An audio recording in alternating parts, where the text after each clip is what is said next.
Hello, everyone. Welcome to the Lux Files. I'm Sean, your host, and with me today, I have a really great friend of mine.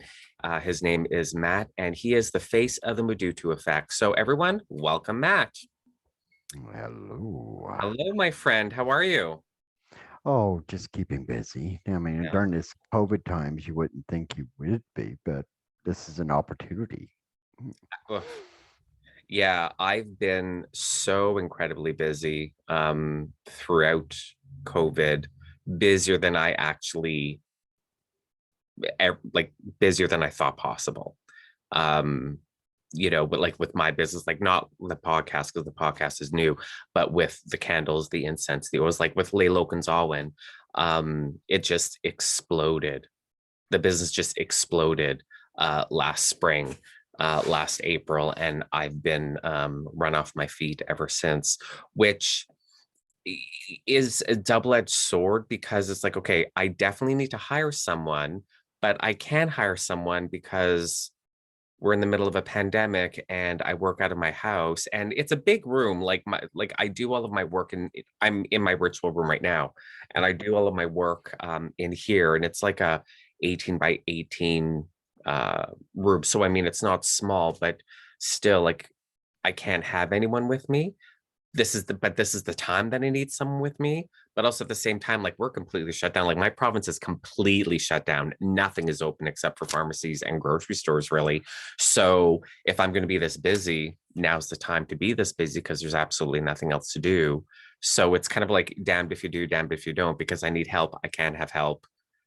Well, it also gives, but doing it yourself, you get a chance to fine tune the process. So when you do bring someone in, you have the process already laid out, exactly how you want it. Yeah, but I mean, I've also been doing this since 2014, so that process is True. pretty much set. You know what I mean? So it's like, just give me those two jabs, so I Mhm. can get someone to me, so I can actually have like a day off.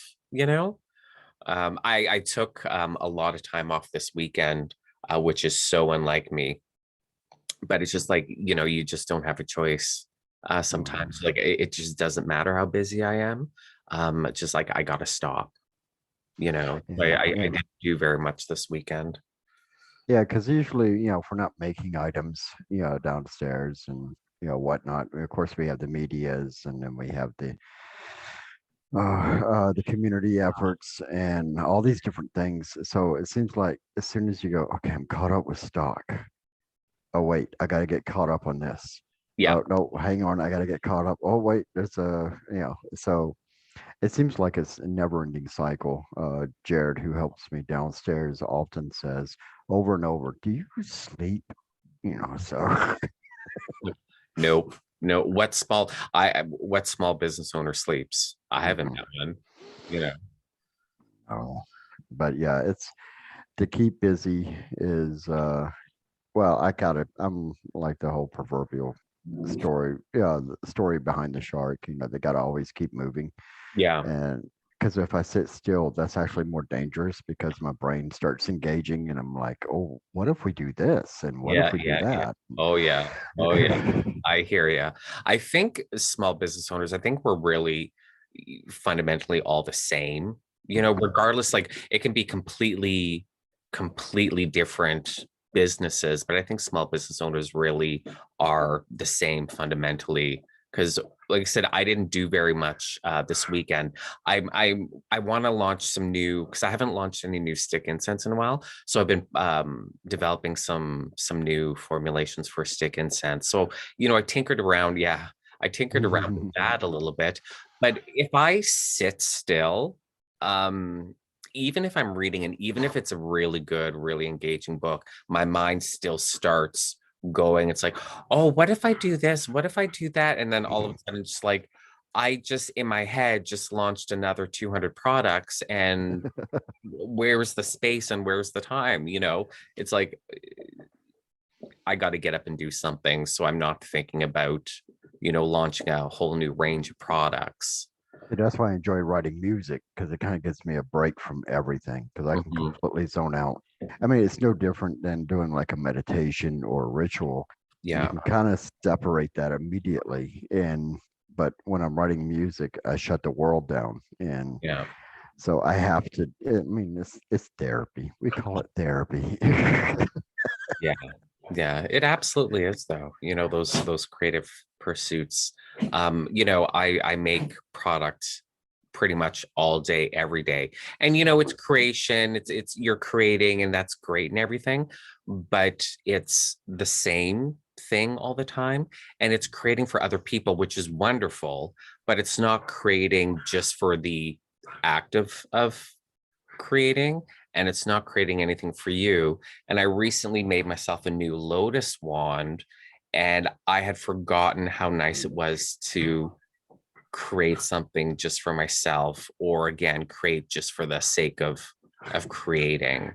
And it was so meditative, and it was so relaxing and healing. It was therapy. Like, that was a year's worth of therapy just in that week that it took me to make that wand. Mm. It was glorious. It was Oh it was yeah. so glorious.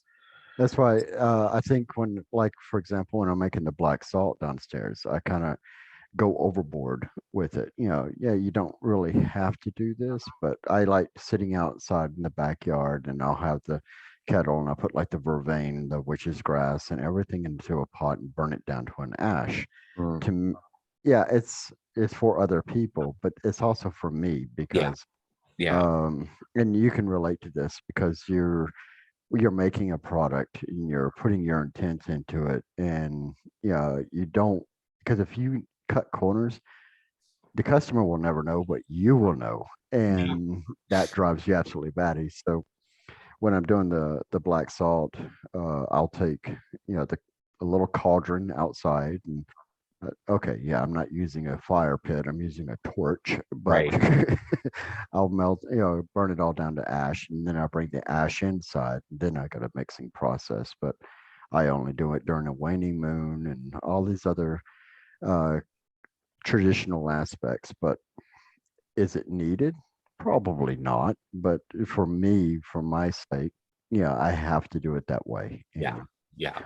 but it's a Yeah, yeah, no, I completely understand, because like when before I start making my products, and like I said, I make them in my I have two altars. I have like my ceremonial altar, and then I have my working altar where I make all of the products, or like I do my tarot readings or whatever. Mhm. And all in my ritual room, and I go through like the whole ritual, opening ritual processes and whatnot. And I have to do that? No, Mhm. but I know it will make the products a little bit better, a little bit more effective, but I think I do it more for me because I do like Mhm. that ritual process. And I,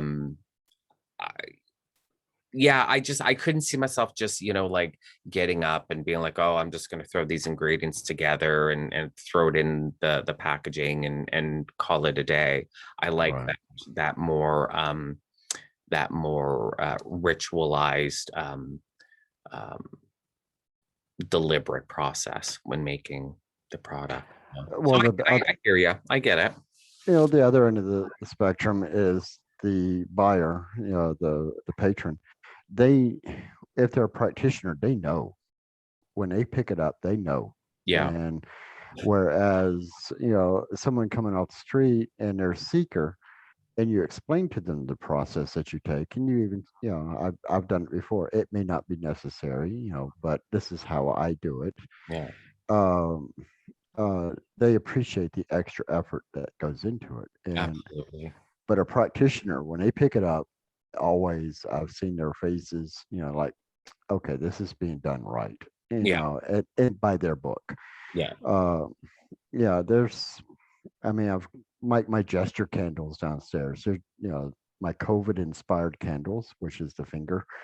It's there's no ritualistic process to that. It's just throwing these out there to make everybody laugh, Yeah. and or they can write anybody's name on it, put it on their desk. And, Yeah. Yeah. I I think of like a that.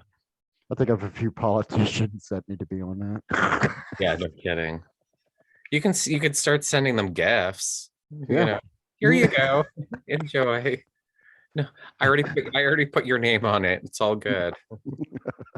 Well, I did this pseudo ad and for the Madutu shop downstairs because the Madutu effect is the Madutu shop, the university. There's the magical practitioner group. There's so many different aspects, and the SOTG where we investigate paranormal theories. And so I was doing a commercial ad just for the shop, Right. and I was doing pretty much exactly what we were saying. These are all made with intent. I'm being all serious. But there's also that aspect where you may want to just grab a candle and put it right into the camera and say, F you. And of course, I got told you can't post that. So I didn't post it. You want to bet? Watch me. Watch me. Click. I get told every once in a while, I'm just like replay just to make myself feel better. Yeah, exactly. Exactly. Yeah. I I go with my instincts when it comes to stuff like that self-promotion, and you can do stuff that isn't like traditional advertising, like, oh, like you can't have that in a commercial type of idea, but like, but that's not what I am, and that's not what my business is. And um I'm gonna make people laugh while also still having them recognize that it's a serious product. People are going to Right. love it. People, it's not so staged and contrived, and you know, like Oh no. All right. Well, this is the occult. Like, come on. well, that's why we started doing the perceptive exchange because Jared and myself are bantering that goes back and forth in the shop, and we're usually insulting back and forth. Okay, Mhm. mostly it's him insulting me, but um, it's either height, age, or the length of my nails. But so if somebody overheard us and said you should put this on the Meditu effect, Yeah. uh, and it's been a huge hit. Just to hearing a couple of people ranting and raving and talking about magics and but bringing in the humor side of it so we can kind of bring our it's going back to what we said before. It's kind of taking a break, and Yeah. we can make fun of not only ourselves but the things that go on. And like now I can laugh about the kid that accessed one of the cameras. I was in the middle of ritual, and usually as a practitioner, we get excited when we hear a voice. But unfortunately, this was some punk kid that accessed the camera's speaker and started sounding out obscenities and things like that. But now That's hilarious. now it's funny. Yeah. At night, I was pissed, and Ah, so, but and I'm thinking, it's like everybody's made the comment, well, what kind of idiot does that? Access the camera. Oh, there's a ritual going on. I think I'm going to have fun, but technically they broke the circle. I mean, but how would he have been able to access the speaker? let's see here. Well, all the cameras here have two-way communications on them. So, like, I have a camera in the main hall, and then there's a camera in the store, and we just installed one to the back. And but all of them have two-way communication, so we can listen and speak to someone. So, like, we actually have signs up when you come into the main door that says "Library this way, store this way," and you'd be surprised at how many people get lost and between only two directions. Mm. So That there's time. wouldn't surprise me at all, actually. So there's been a few times where we had to activate the speaker and say, if you go to your left, you can go downstairs to the store area. Um, but or if you're looking for the library, I'll be right up and I'll give you a tour and let you know where it's up. So but we have the everything in the production area, all the monitors, so we can see everything. Mhm. And for the most part, we've only had to use the speaker once, but unfortunately, this kid was like, "Hey, I'm going to mess with this, dirty old wizard, walking around in circles." And So, but he was able to access the camera like he's sitting at his house. Correct. Actually, the Wi-Fi feature on it was is short range, so he had to be actually standing outside with his cell phone and accessing it. Oh, how So interesting. if Huh. I thought about it, I would have put on full regalia and went outside. I mean, we're talking full on Gandalf. I would have just had a field day, but I was so Yeah. angry, and so I just immediately closed everything out and shut the network down. But it's now it's a giggle moment. But Yeah. back that night, I haven't. I was red faced for days. That's funny. Oh my God, that's hilarious. I love that story. That is so funny. Um, that yeah, I no, I think it's so funny because I would have that same reaction. Like I would be pissed. Like, and I know myself with my temper and how um intolerant I can be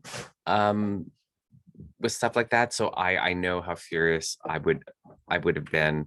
And that's why I think it's so funny because I know like how negatively I would have reacted to that at the time. Here's the funny part, and I'm not bragging whatsoever. It could have been a coincidence. It could have been however it may be. I'm just stating the obvious.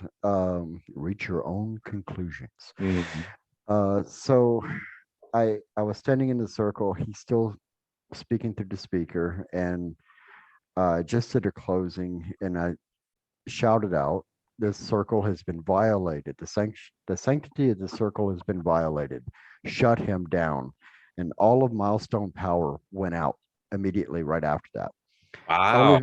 Only for a few minutes, but it was so I'm like, thanks. and then, and then Jared's living right down the street, and I sent him a message right away going, sorry about that. So, but That's it funny.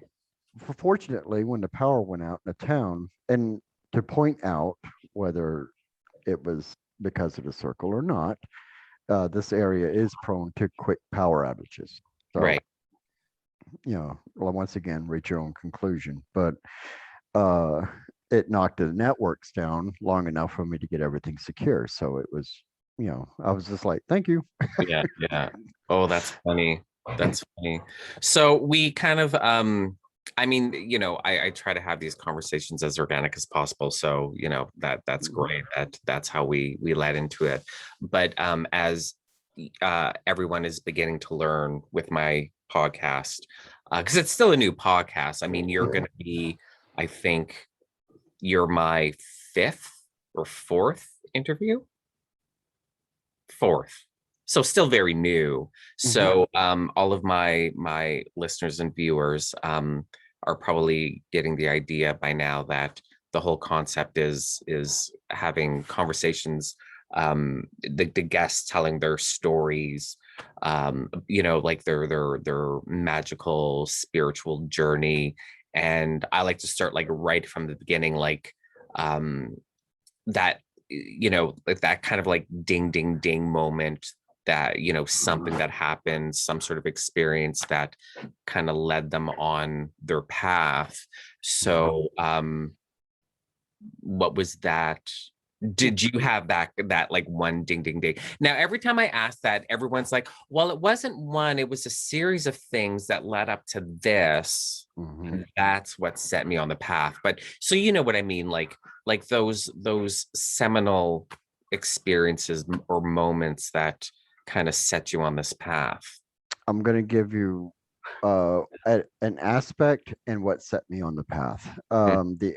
The influencing aspect was my brother was 17 years older than me, and he was a practitioner. So, and he was heavily into hermetics, and so always growing up, I got to learn more about the Sephiroth or yeah, anything along those paths. But it was done in passing conversation. It was Okay. never a this is what you should do or anything like that. He- I kind of grew up the same concept. You explore your own path, you define your own path. But when I was 13, I found a book, and I decided I'm going to sneak out at 2 o'clock in the morning in Mobile, Alabama, um, and form a circle and do everything by the letter by in this book. Do you remember what book it was? Um, it's down here somewhere. I still have it. Oh, cool. Oh, excuse me, but it was goetic by nature, Okay. and so I I did this circle, and you ever seen the movie Doctor Strange? You know, Actually, no, I okay. haven't. Well, Yeah. there's a line in the movie that is so true. It's the only line that stands out to me, and it says, "Why do they put the warnings at the back of the book?" But so here I am, 13 years old, Mhm. in this field.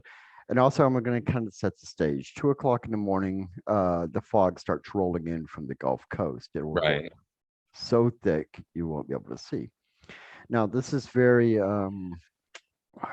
for better lack of terms, uh, very, even though it's a practitioner, it has a lot of forthwith, what thous, and the Lord, stuff like that. But Mhm. anyway, so and I get through the whole ritual process, and I'm just enjoying the experience, which is this is what my trigger was to learn more, except for one factor that happened.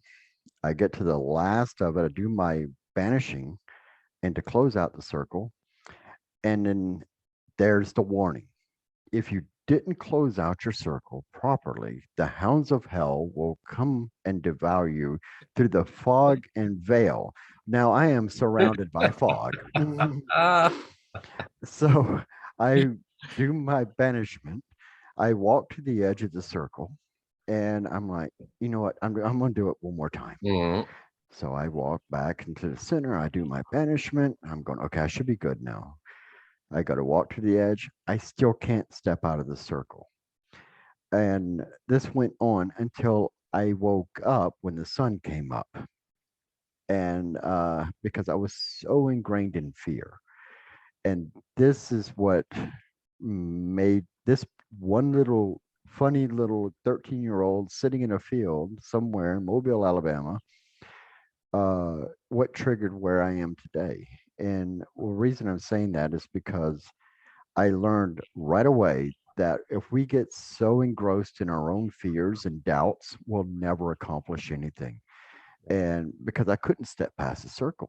And so I spent literally weeks wondering what was going to happen. I let this consume me.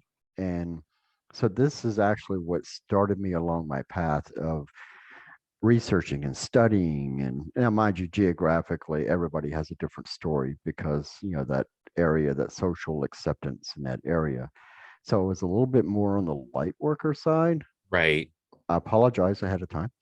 And but it was, be- because of that, it helped me develop and learn more because I realized I was more of a light worker, not bashing light workers. I'm just saying personally, I was staying on the light worker side out of my internal fears because of Right. one incident that I generated. Mhm. And so that's really the catalyst, I would say, that triggered my thought process. I mean, yeah, later on I was hit by lightning and everything else, and we got all the military. These are all just factors of development, but Yeah. that was the catalyst. Okay. So we're not going to just breeze over you getting hit by lightning, FYI. And I don't think I ever knew that about you. I that doesn't ring a bell. So you're going to definitely have to tell that story. Well, I was at this club, and I was no, just kidding. I where I was working at the time, and this is in 2001, July 3rd, in the States. I was outside, and this thunderstorm's rolling in, and well, pretty much so. It's called a current strike, and it's where the lightning hits next to you, and because you're grounded, the current from the strike travels through you Okay. and threw me back and all the whole mess. And I'm one of these type people. If you stump his toe, I throw a temper tantrum. You know, Right. so I threw a bit of a temper tantrum, and my buddy kept saying, "You need to go to the hospital, get checked out." I'm like, "No, I'm fine. I just have a headache. My arm hurts." I was having a heart attack basically, and Right. So by the time I got to the hospital, I was flatline, and they resuscitated. Wow, resuscitated me, and uh, to me, that was also part of my spiritual experience Right. because there was no or anything like that. To me, it was the most peaceful I'd ever been in my life. It was the most content. And when the doctor came back, even the doctor said that I looked pissed at him, like I wanted to beat his ass. So, yeah, yeah, that was the big. Well, I mean, there's been several of those type of highlights, but that was the biggest one that stood out. And I spent, a lot of physio and everything else going forward. But you sit there and you think of not only yourself, but what did you experience? What am I experiencing now? And you question a lot of things. So I think for a good chunk of time, I was reevaluating myself and the way I looked at things. Right. So, Well, that makes sense. I mean, if you flatlined, mm, like technically, I if you've technically died and have been resuscitated, like it's almost like a given that you would have to kind of like reevaluate and you know you would think without a doubt. you would Yeah, think that's a pretty common experience with people that have you the know hard well, the hardest part for me was trying to define whether or not I was actually awake and alive for weeks. You were scared to go to sleep. You were they had to put me on Xanax, the God pill, and but they because I couldn't calm down. It was, I would. I mean, there's still fragments for about 5 or 6 years that I can't remember a huge chunk because, oh yeah, the okay brain. I can yeah only remember them in photographs, so I kind of try to build this story around that one photograph in my okay head, but hoping that it triggers other memories. But there's a lot of memories that have been scrambled in that time frame. But the actual event, I remember everything at the hospital. I mean, without a doubt, the broken ribs when they were bringing me back. I used to wear a silver necklace with a pentacle on it, and the necklace was melted into my skin. oh wow Yeah, it was a whole bunch of because the doctor, I remember him asking me, did you have a necklace on? And I'm like, yes. And so then he peeled it out. It's like a sunburn type, layer. right But you go know, but there's a lot of things that you questioned. Am I? It goes back to the whole multiple dimensional theories that I've lectured on, and all these different things with the paranormal. You question the reality that you're in right after that event. yeah That's why I was scared to go to sleep because I was afraid that this was a dream. right And right so during that time frame, it's once again completely different reflection, thought process, and went from there. But because before that, I was in the military, and well, I was still in actually. I was still in reserve status, Mm, and I couldn't deploy anymore. I lost my security clearances because of this event because they don't need, we were a desert squadron, so you can't exactly go to the desert while you're trying to recover from all this. right So it's speaking of which, did you know here's a piece of information I just brought up military. uh-huh Did you know I was the pagan liaison for the United States Air Force for 3 different bases? I don't think so.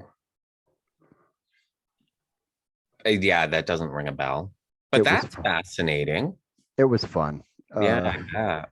well, because I was only like a little senior airman, and I had to sit with all these big name, high ranking officials Mm, that were all chaplains, and I had to find that happy medium. So different practitioners at different paths, and it's a learning process for me, yeah, um, so that they could reach that happy medium, so they could practice on base without violating the different codes and the laws on the bases. So it was, I enjoyed it immensely. It was actually a lot of fun. Are there like are there any pagan I was just about to say standard pagan practices, but that's not what I mean. But are there pretty common pagan practices that on a base would be like, oh, you can't do that that way? Only, let's say, like, for example, one of the biggest ones, it was a huge debate. Um, there's no open flames allowed on a base. So, Oh, that makes sense. Yeah. yeah, so there's these different practitioners that wanted to have flames in their quarters. And I was able to negotiate as a mediator that they use lights, which is issued by the military, with those colors and those quarters, and so it was small things like that. Like you're not allowed to What have about what about candles? no, you cannot have candles in your rooms or out in the base like that Right, unless it's sanctioned by the base itself. right. Like a memorial or something like that. Yeah, yeah. But you couldn't, like, and it goes across the board. So like if you're doing a memorial march down the street for a soldier that fell down, you had to hold up light sticks because open flame wasn't Mhm. allowed on that specific base. And um, but like, but some of them were like, you're not allowed to have knives in your rooms, in your dorm rooms when you're a student. So this is at Fort Gordon Army Base. So they wouldn't allow anyone to have, their knives. They had to be checked in. They Okay. weren't, and there was one guy that wanted to use his Athame, and of course, he can't take it to his room. So I made the uh, negotiation that I would, because this is a closed practice, and I told him you can't stand with an security with an MP inside his room. That's a violation of his beliefs. So, as a practitioner, I will stand inside the room, and you can stand outside the room. And that way, if there is a concern or whatever, then you can be notified right away. And so it was a lot of different things like that I had to do. Okay.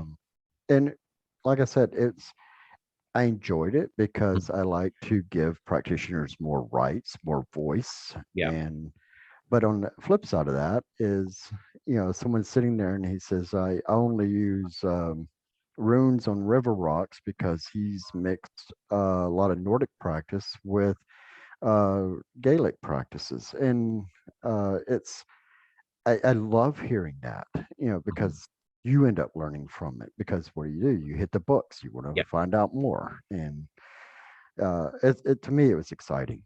So, So part of that responsibility, like if someone who identified as pagan and said, okay, part of my practice is to do X, mhm. and I just had this question in my head and now I don't know how to frame it. Um, and you're like, well, I don't know if that's actually a thing. Would you have to like research, oh, I'm a druid and we do X. And Mhm. they're kind of almost setting it in stone, like it's dogma, like as a druid, I have to do this, and I people shouldn't be able to stop me. And would you have to like research and find out, like, is this a thing, and then have to like veto it or try to get it sanctioned or something like that? Well, in that case scenario, and everybody knew that I was very vocal about this, is that everybody defines their own path. They Yeah. may identify with Wiccan, or they may identify with Druid, or however that may work out.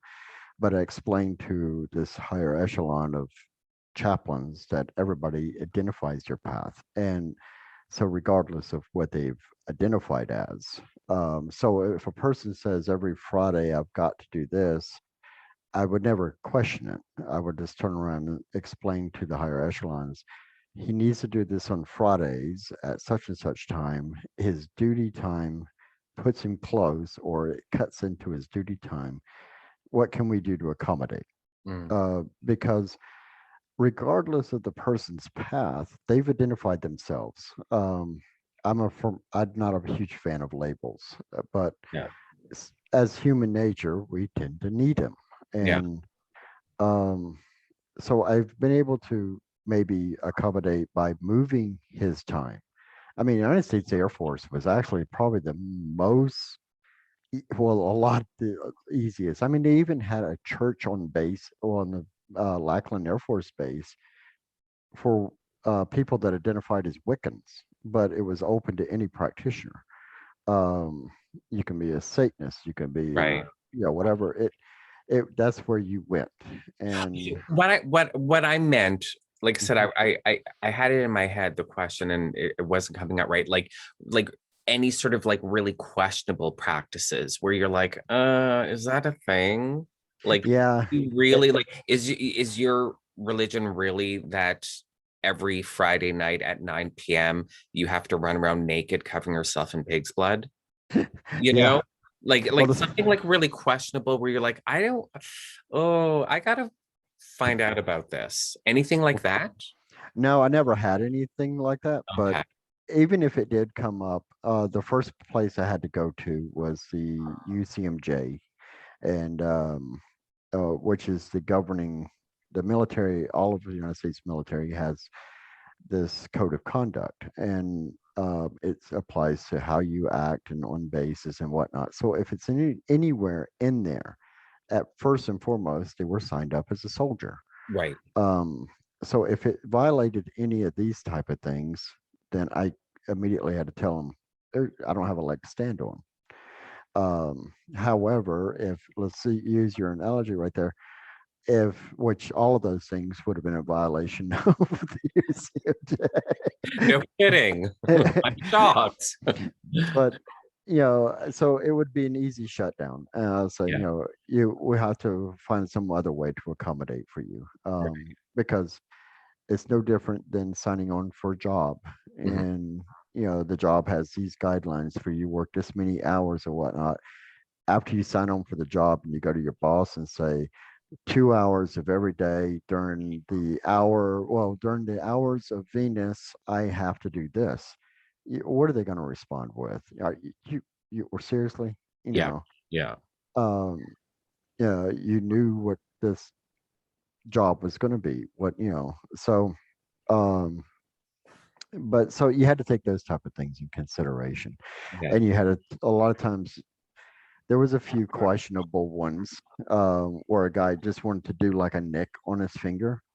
I told him he can't, because that was a violation because you're government property, and Right. at that point, and you're not allowed to do anything like that. So, Yeah. um, those type of things were easy to explain because you had that code. You Right. know, outside, regardless of what they, I have to howl at the moon at 2 in the morning. Yeah, you're screwed, dude. Yeah.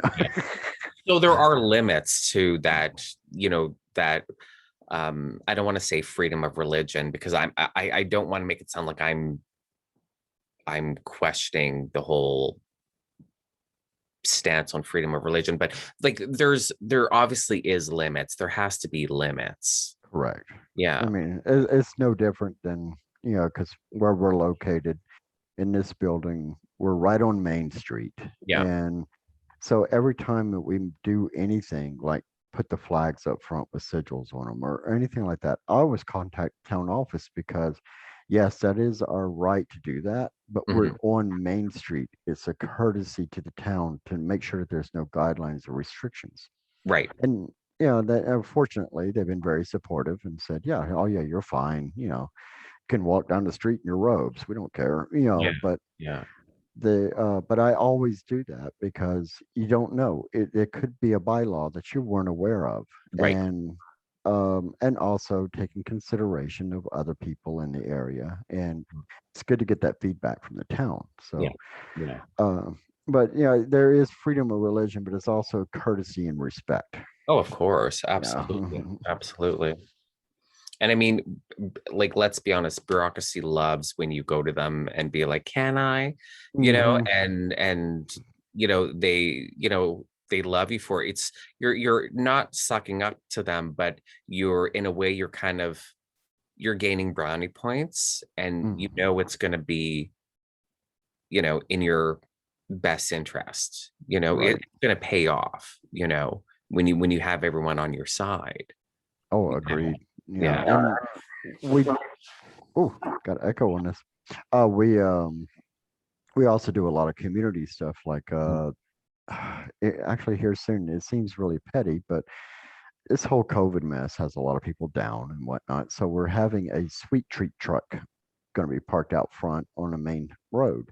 We're not getting a dime from it. We're paying the deposit for them. It's just to bring smiles to the area. To kind of have the carny food and Okay. yeah, type thing.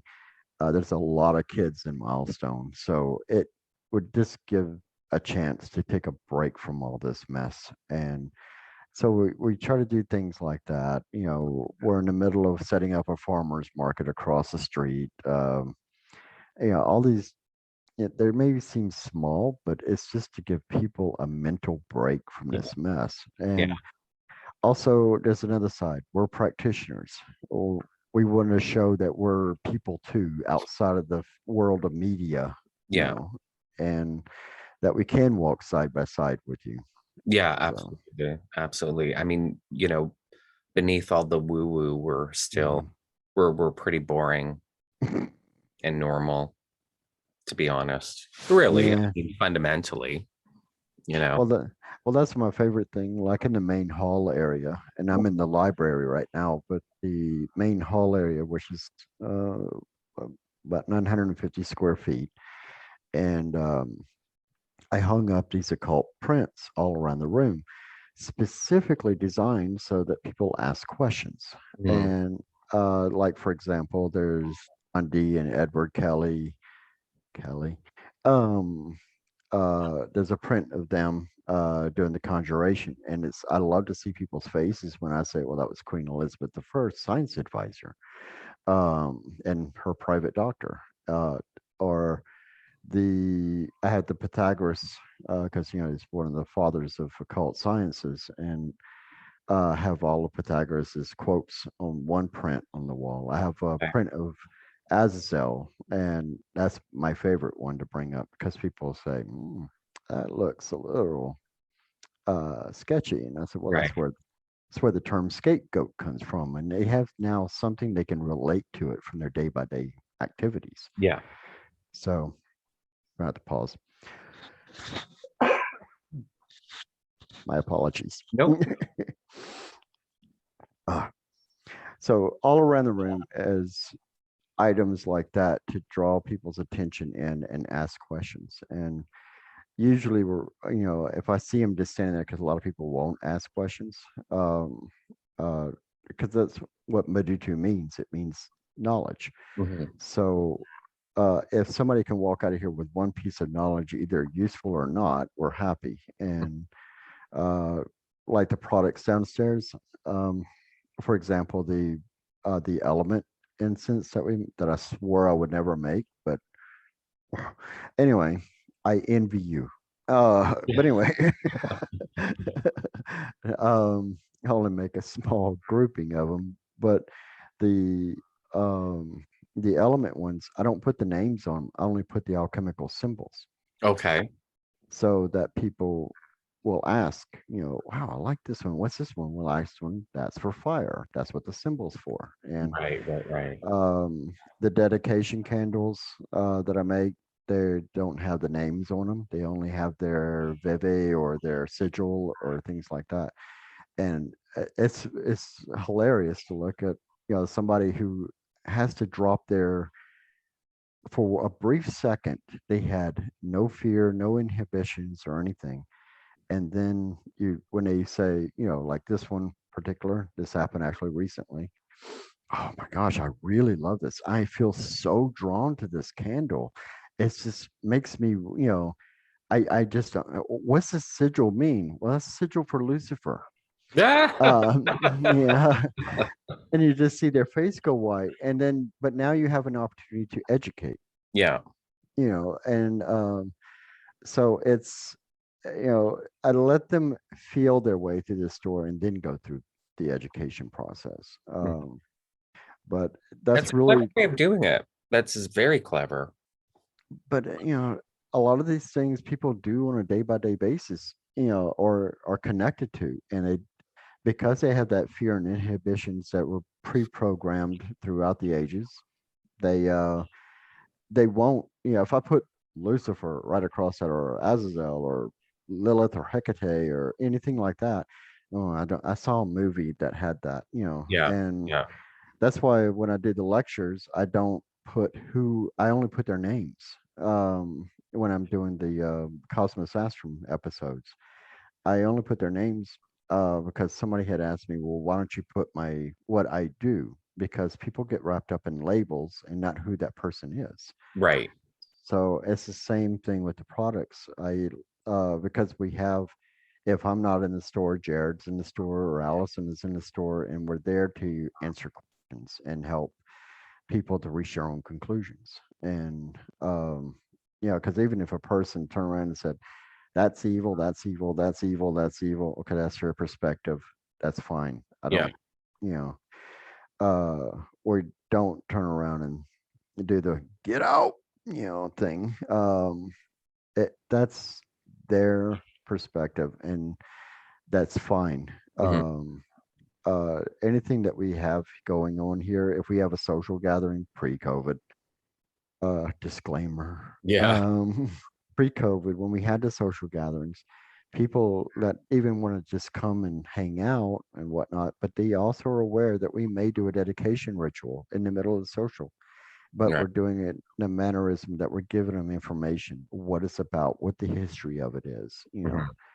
So that's our ultimate goal here, is to educate and let people, it doesn't, like I said, if they're very religious and they come in and they're coming in just out of curiosity to see what these people are all about, we're heavily warded, the building is. Mhm. Um, but if they come in and they don't feel comfortable, they just don't come back. Yeah. But the ones that feel like they learned something or got something out of it, they often come back. Right. And the ones that don't come back, that's fine. Uh, there's a church down the street for them. Yeah. But you know, the way we look at the building, and I spent right after. Thank you so much for saving us on the opening night. Because I hit you up for the incense, because we got the key, we're gonna open it up. I'm like, can you make this type of Right. incense? Right. I forgot about that. Yeah. Oh, Yeah. I've never forgot about that, because there were still like bank tell. This is an old bank. It's a 113-year-old. Yeah. Always been a bank, and there were still the bank tellers, counters all in here, and Mhm. the package came that morning, the day of. We were supposed to go pick up the key. Right. So we unlocked the doors, came in, put the incense in here, because that was who we were actually working with to get the building. And um, so we had the incense in there to say thank you, and yeah, thank you. Oh no, pleasure. Um, but It's nice being a part of that building like that. I think it's great. Wonderful. well, actually, it's funny. This building has gained, because, like I said, always before it was a bank. Now Mhm. it's become more like a central hub of magics, and it's amazing. Actually, there's a camera crew going to be here Thursday to film for magical places in Saskatchewan. And because one of the things we found out, being a paranormal investigator, of course, what are we going to do? We're going to investigate the building. I mean, Yeah. we're here. Wait, so hold on a sec. There's a program called Magical Places Saskatchewan. No, it's the program is called the Four, and Oh, okay. that's going to be their feature. Is they're working on it right now, is all the magical locations in Oh, okay. Saskatchewan. So Okay. it's just part of their regular programming that they're doing. Okay. So Well, that's cool. yeah, I'm honored that we were selected. But Yeah. Hey, people it's have free been, advertising. That's true. you And know? there's some lovely ladies. They're Yeah. amazing. But people have been sending us stuff from the States and here in Canada to just put here, on display. And Mhm. we've got an athame from a Luciferian alchemist. We've got a horn from an, a former ossuary group. Okay. Um, their ceremonial drinking horn, and got we got one item from the UK, which was a Keppen rod. But they're just in a glass case on display, and uh, but we found out that the center of the building has a ridiculously high magnetic field, and we've tried to debunk it. We shut the power down to the building, everything. We cannot debunk it, so we just put an altar in that place and Right. with an incense burner, and uh, it's yeah, it's exciting, especially when you go up to the tri-field. I've never seen a tri-field this high of a level. Right. And so there's all kinds of theories. It's a ley line. It's this. It's that. I think personally, my theory is because most of the building is Tyndallstone outside, which is a limestone, and we're pretty much just sitting inside of a giant magnet. But Right. Interesting. That was one question that I had for you that I was saying for the podcast because you have, such a big space.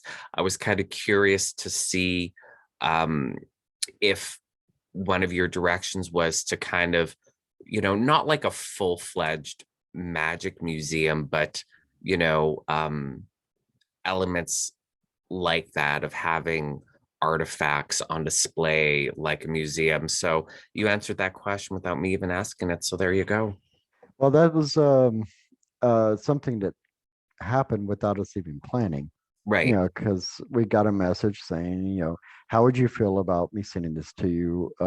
Because that is a magical location and I know it would be safe. The tall chairs that are all throughout the building, that was belonged to the Masons here in Milestone. And they sat in a storage shed for the past 20 years. Wow. So I contacted the Masons and they said, yeah, we're never going to be using those chairs again, but we feel more comfortable being in that space than in the storage shed. So you're more Right. than welcome to have them in there for display. And Nice. behind that, the Eastern Stars, we have the center column. Yeah, the center column and the one at the entranceway from the Eastern Stars. So it's it's interesting to see everything coming in. Mm-hmm. That people feel like this is a sacred space for it Right. to be there. So Yeah. Wow, that's awesome. Mhm. Very I'm cool. I get excited. But Yeah, absolutely. Well, well, absolutely. Look what you're creating, of course. Of course you're getting excited. You should. That's it's amazing. been like a lifelong dream. Even when I was in high school, I used to do these sketches of like a temple area that people could all go, and no matter what their path was, they felt safe. Mm.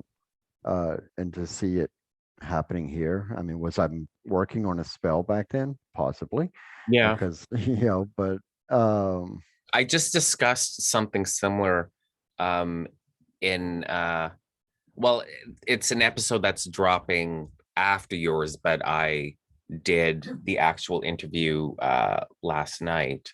But something similar, teenager manifesting something, but it didn't manifest for, mhm, 25, 20 years or whatever. So were you doing a spell back then? Just from my experience, I'm gonna say yes. yeah. I Yeah, mean, because this absolutely. the structure of the building, the vision back then is becoming a reality. Yeah. And I'm an old fart now. I mean, and luckily I never lost that dream, but it was one of those things of, and we've had these discussions in our closed groups of how time really doesn't exist and how we're, when we're doing spells and, working our manifestations, we operate on a different timeline than because we have no concept of what time is, outside the boundaries of the veil. The the reason I say that, and this is on the Madutu.ca page, there's Mm, a SOTG section, and that's where I have a lot of the theories because the formula that we have for time is based on this physical plane, and we're missing so many, for our perspective, missing so many aspects of that formula to be able to say time is the same in another veil is not necessarily true. right. Yeah. So, so whenever we're doing this and we're sending out into the universe and to the cosmos, or however the wording may be, um, you have no concept of what that timeline Yeah. could be. So, Absolutely. Absolutely. So when you were a teenager, okay, so going back to that experience when you were 13, like mhm. it didn't put you off. No. Like I meet plenty of people that, as a teenager kind of started getting into the occult and had an experience that so terrified them that they just never touched the occult again. You know what I mean? So you obviously didn't go that route, but so you were a teenager and you're kind of like sketching out this temple idea that's your dream. You're you're I'm assuming you're doing some sort of magical practice. Um, no.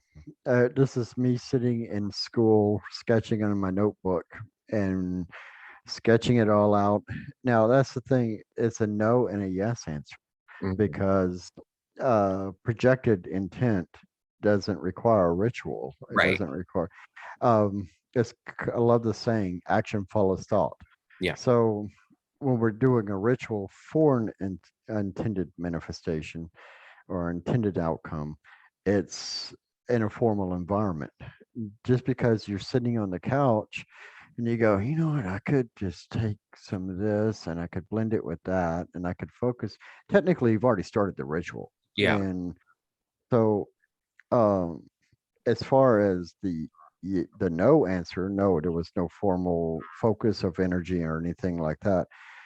For the yes, because I was focusing and I could see this in such vivid detail, which is as practitioners, that's what we do. We Mhm. the creative visualization process. So when we're doing these, um, uh, from my standpoint, I wasn't doing a ritual. I'm sketching in the back of my math journal. Yeah. Yeah. But as a practitioner now looking at it, yes, I was doing a magic ritual without all the bells and whistles, the Right. triggers and everything else. Yeah. So it's a yes, no. As the 13-year-old sitting in math class sketching this out, no, I was just trying to fulfill a dream. Yeah. From a as an adult, well, an adult. Just ask my wife. The but as an adult and as a practitioner, yes, there Yeah. was a lot of things I was doing as a kid, and I didn't ever even realized it. Yeah. That's I tell you a funny story about that. Hmm. Uh, my daughter was, I made her this little wand. She was really small, and I was at work, and I get a text message from my wife going, oh, it's so cute. She's in the living room waving the wand around doing, I asked her what she's doing. She's doing a spell. And I said, well, ask her what she's doing. And so it was a long pause, and I get a text back. She's in front of the mirror conjuring thunderstorms. Take the wand away. Take the wand away now. That was my response because a child with his creative imagination doing magics, Mm. even unintentionally, focusing energy, especially in an area that's prone to some very dangerous thunderstorms. Yeah. I was like, "Oh my gosh, take it away from her right now, and just play with something else. Give her a doll, Yeah. but just no pins." Yeah. No kidding. That's funny. Well, were you But practicing magic as a teenager? yes, um, and I was more into hermetics. Actually, the show that I do is called the Cosmos Astrum, Mm. and it's a way of giving honor to someone. In Mobile, Alabama, there was nowhere to go except for the Hmm, I'm trying to say this politely. The crystal shops that promised you everything if you know burn this you Right, right, right. uh, anyway, Yeah. I'm trying to be nice. Yeah, I gotcha. I got. So I didn't feel like I fit in there. And then suddenly this store opens up right across the street in this old rickety old house on Holcomb Avenue in Mobile, Alabama, and I decided to go check it out. It was called the Crystal Cave, which anybody, with the whole Merlin lore immediately drew me in to go check it out. So all I did, I used to always carry this little leather pouch, the proverbial purse, Hmm. and I always kept books in it and my journal and everything. And I go in and he had this chair in the corner and I just sit there in the chair. And I asked him first, can I just sit there and read or whatever? He's like, absolutely. Take your time. And young guy, um, and very coarse. So he turns around, he says, a customer comes running in and looks at the counter and says, I heard you have talismans. And he says, yeah, they're right there. He says, well, I need one for this. He goes, yep, they're right there. And he goes, but that one says wealth. That one says this. He goes, a talisman has its purpose, but you supply its intent. So they're right there. You are part of this, the process. It doesn't do it for you. Hmm. And so the guy got frustrated with him. He left and he literally just went back to reading his book. And I used to go there every weekend and just sit in the corner. And he was up because I was really, really heavy into researching the Enochian system. Okay. And so he is sitting there and he's actually trying to make a clay tablet. And I keep hearing him cussing and everything else. And I stand up and I walk over and I said, oh, the tablet of union. You're making one of those? And he goes, you know what this is? And I'm once again very young. Mhm. And I said, yeah.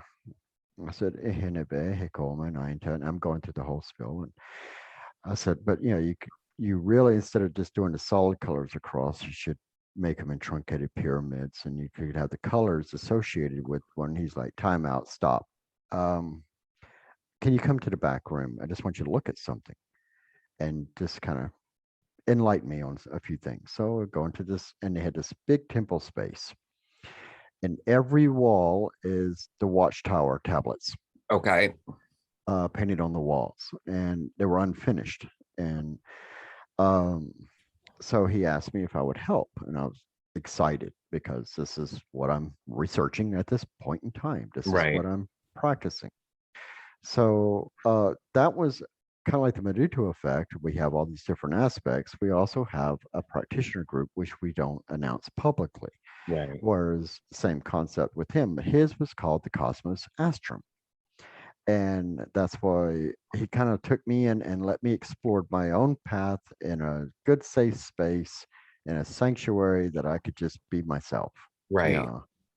And so that's why I created the broadcast called the Cosmos Astrum, because they're Yep. long shut down and they're no longer around. And um, But that's a so nice homage to them. That's yes, great. Yeah. because that died in 80, 87, 88, something like that. So Okay. um, it's if it wasn't for him, um, it was, I mean, between him and my brother, because I could go to my brother, but it was my brother was so Wow. it was to catch him at the right times. Right. By the time he was that age, and so now I had a new mentor that I could bounce another idea off of, and I kind of had the multiple aspects. So it was uh I loved going there because it was a way, just like here. I Right. want people to feel safe to come in, sit down, grab a book, make their own conclusions, and not having something forced down their throat, the Yeah. gatekeepers. Yeah. Yeah. And so uh, to to back that story up, not long after we got everything up and running, we said we're open. Um, uh, we had an open house, and several people came here. And a few weeks later, I get a phone call on the phone, and no, it's a message on Facebook saying, "Can I come out to the building just to do a tarot card reading, my own personal, and to meditate?" And I was like, "Success!" Yeah. You know, because they were driving all the way from Regina, which is 30 minutes down the road, Mm. but they were driving all the way out here to Milestone just so that they had a safe space that they felt comfortable in. Yeah. And I was like, yes, we finally did it. Yeah. That's excellent.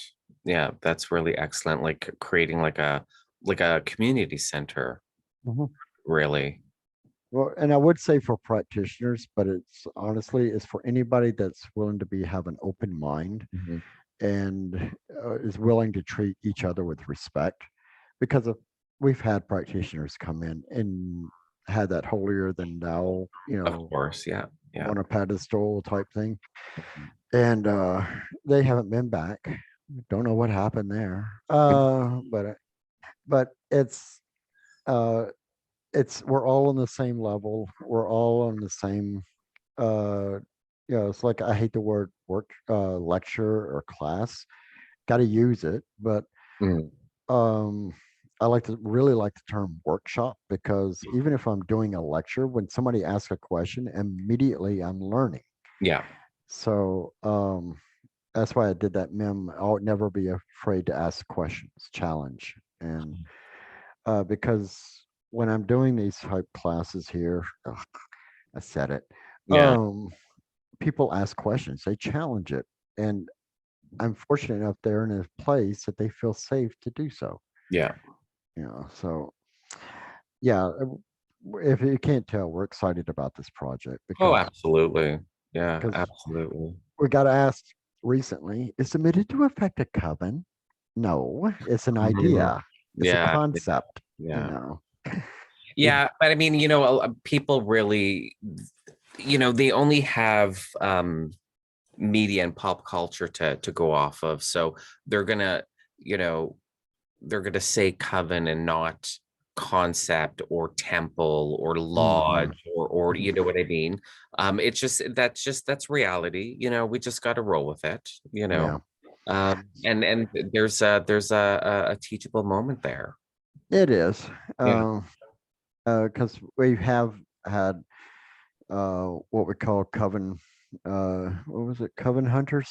You know, not not in a negative term, but people that feel like they have to be part of a larger group in order to Right. learn. Yeah. Yeah.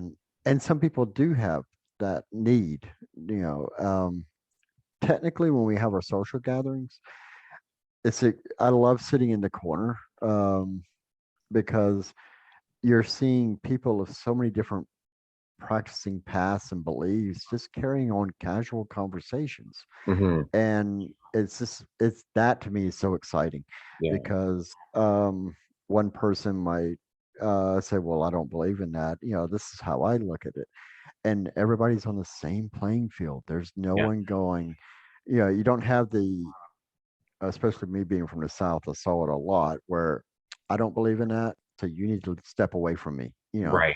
Right. Right. Right. Yeah. It's always very open, and yeah, and if you don't feel comfortable in the conversation, no one gets upset if you say, you know what, I'm done with this. Okay, you want to Yeah. talk about something else? Yeah. Yeah. So I to me that's huge, Oh, especially. absolutely. And that's the thing that we're really lacking nowadays because we're getting all of our socializing, and for those listening not watching, I'm putting that in air quotes, our occult socializing on social media. But of Mhm, course you can't have intelligent, thoughtful discussions on social media because people just love to attack because everyone is faceless and nameless and protected behind their computer screen. Because these people that attack relentlessly on social media, they would never do it to your face. mm-mm, you know and these people that are the bitterest of enemies on social media because one likes the color green, but the other likes the color red, so therefore they have to be the bitterest of enemies. Um, if they were in the same room together, they'd be getting along fine. You know what I mean? Well, it's So, just like that. It's just like that video that you always see. It's got the two dogs on each side of the gate. The gate's closed, and they're just going at it. And then all of a sudden, the gate opens, and they're just like wagging their tails. yeah, And yeah, that's literally my two dogs, because I have to like lock one up when it's feeding time, and then they'll just be at the gate at each other barking, so I have to remove the gate, and then they just play. So yeah, no, that's social media, you know. yeah. That's literally the way it is. We've only been I won't say the word attacked, because this, yeah, we were, but and only it's been very few and far between. So, and I think our success to that is how eager we are to educate. Um, because if someone does, it's like it's not showing up, but behind me, my staff that I use for ritual, and somebody saw it on one of the video feeds and says, "Well, that's a symbol of a hate group." What? And they had somehow or another, like pareidolia, they associated the shape of the wood on the top of it with some hate group or whatever. And I'm like, no, Okay. that's really a stretch. It was one of these keyboard warriors that, Yeah. and so I explained that the curvature of the top is made out of ebony and the base is made out of willow and it's put on an ash rod. Um, it's all hand carved by me and it's not mass produced. And I explained what the ebony stood for and what the willow and why the feathers and on it, and the different sigils. And I went to the full explanation of it. And oh, I guess it wasn't what I saw. Right. So sometimes, um, and literally just had this conversation. Sometimes we're, as practitioners, when we're especially among liked community, uh, we assume that they understand everything that we're saying, Right.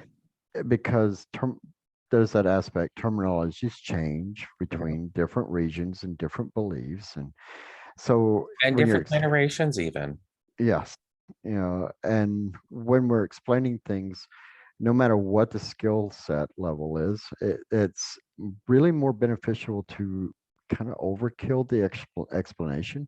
Yeah. Um, uh, because if I would have said, no, I made that and stopped, well, then now it's you are the, uh, Yeah. whatever.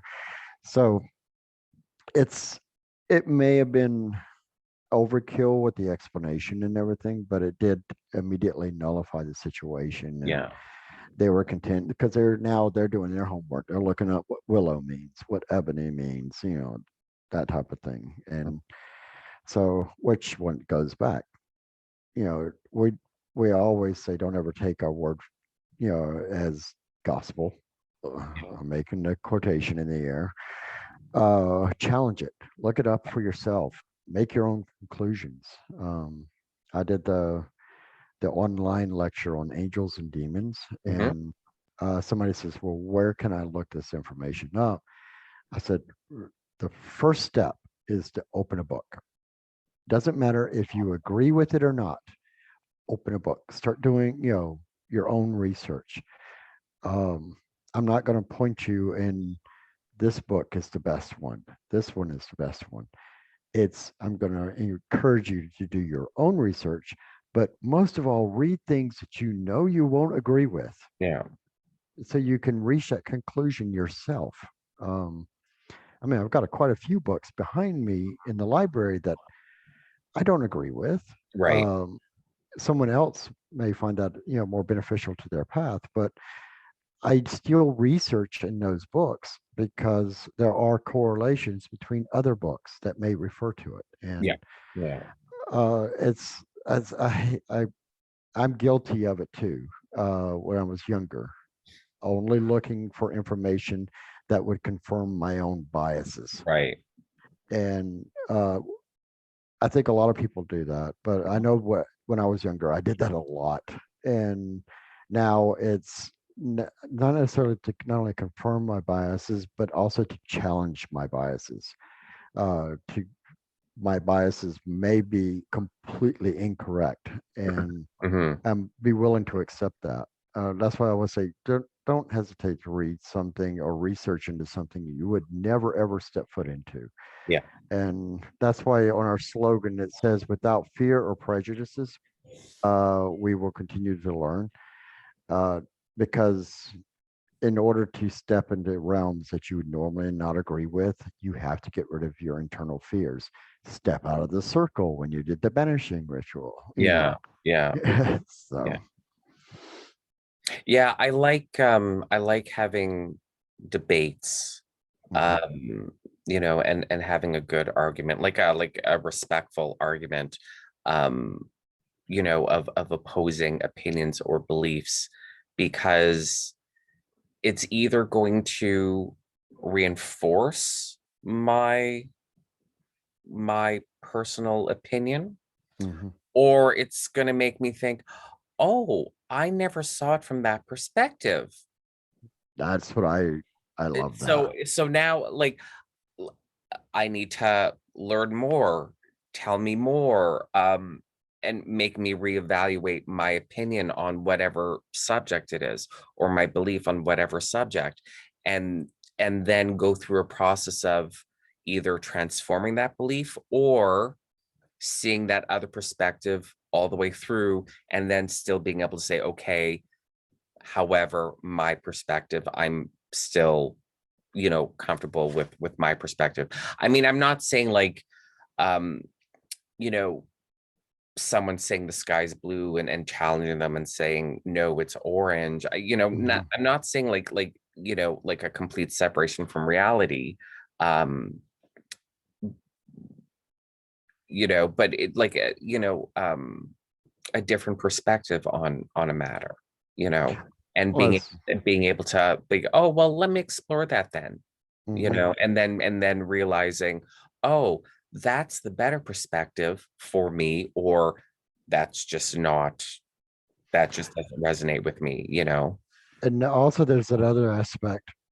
If I have an understanding of someone else's perspective or a group of other people's perspective on things, even if you didn't change, now you understand more of another group or another Mhm. individual, and in either a positive or negative way, it doesn't really matter, but you Yeah. have a better understanding. So that when it comes time to, I'm going to use that example of that high horse person that came in here. Hmm. Um, he was coming across everyone in here very pedestal, I am better than you Yeah. and not. But it turns out it was his terminologies. It's not a practice that I would do, but because I have already seen that perspective, I was able to go, oh no, that's not, sorry, that's not what he meant. This is what he meant. And having that understanding from a different perspective, was able to calm down a couple of people that were it was turning into a bad scenario, Right, right, right. because when he was making specific comments, it sounds degrading, but it was because of the particular ceremonial practice that he was doing. Right. Uh, it wasn't intended as degrading, but it was intended as just making a statement. Right. And because they had never been exposed to that or anything like that, it sounded like he was being aggressive, and it was not the case.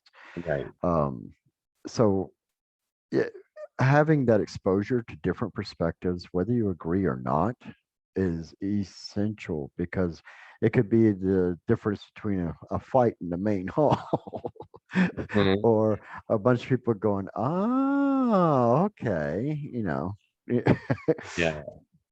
Yeah, no, absolutely. Absolutely. So, one question that I wanted to ask you, it basically is just how the Meduto effect, how that all came together. Because I mean, even I don't even know that actually. Like, I'm not just asking that question just because it's a good question for the podcast. I don't even know that particular part of your story. Well, and it's interesting because I was already part of paranormal teams and doing things along those lines and doing lectures and um, uh, in uh, different locations all over Canada, and I didn't like the term how tos or whatever. I like what if lectures. Mhm. When people are walking away, challenging everything I said, Yeah. and so that started escalating, and then on the backside, I was getting asked to be on different radio shows, and because I had these theories that were outside the norm of paranormal investigations, which was more along the lines of the occult. Right. And because I was taking those two worlds and meshing them together, which Mhm. they do fit together very well. Yeah. And so that started escalating. And in the meantime, I'm making, in our previous where we used to live, I used to make like candles. Well, I've always made candles, but made candles, and it started on selling a couple of them. Allison was making a few things and selling here and there, mostly to friends. Mhm. And then we were talking and saying, talking about the whole childhood dream, the location, whatnot. So this building that we're in now, and we was already going by the title of the Meduto effect, but kind of as a joking social gathering, hang out in the yard, bunch Okay. of lawn chairs, Yeah. Okay. and so we this building came up for sale, and I told Allison, I was like, let's just go do a walkthrough. Let's just go check it out. Mhm. And we immediately fell in love with the building. It's 5,500 square feet, all the combined, and all we can look at like the basement area, the production value that was there, and the main floor. It's like Austin saying, we can exhibit art, we can have art shows, we can have performers, we can have ritual practice, we could do this, and it's all these different things. And then Mhm. upstairs, we live upstairs, and um, interesting fact, the bank managers used to have to live at their banks, so it was already set up for living. It was just had to be modernized. Oh, how interesting. Yeah, Oh, back I didn't in know that. yeah, before security systems Yeah. and remote accessing, the managers lived at their banks. I mean, it makes sense when you think about it. Yeah. Yep, But the entire top floor is residential. correct.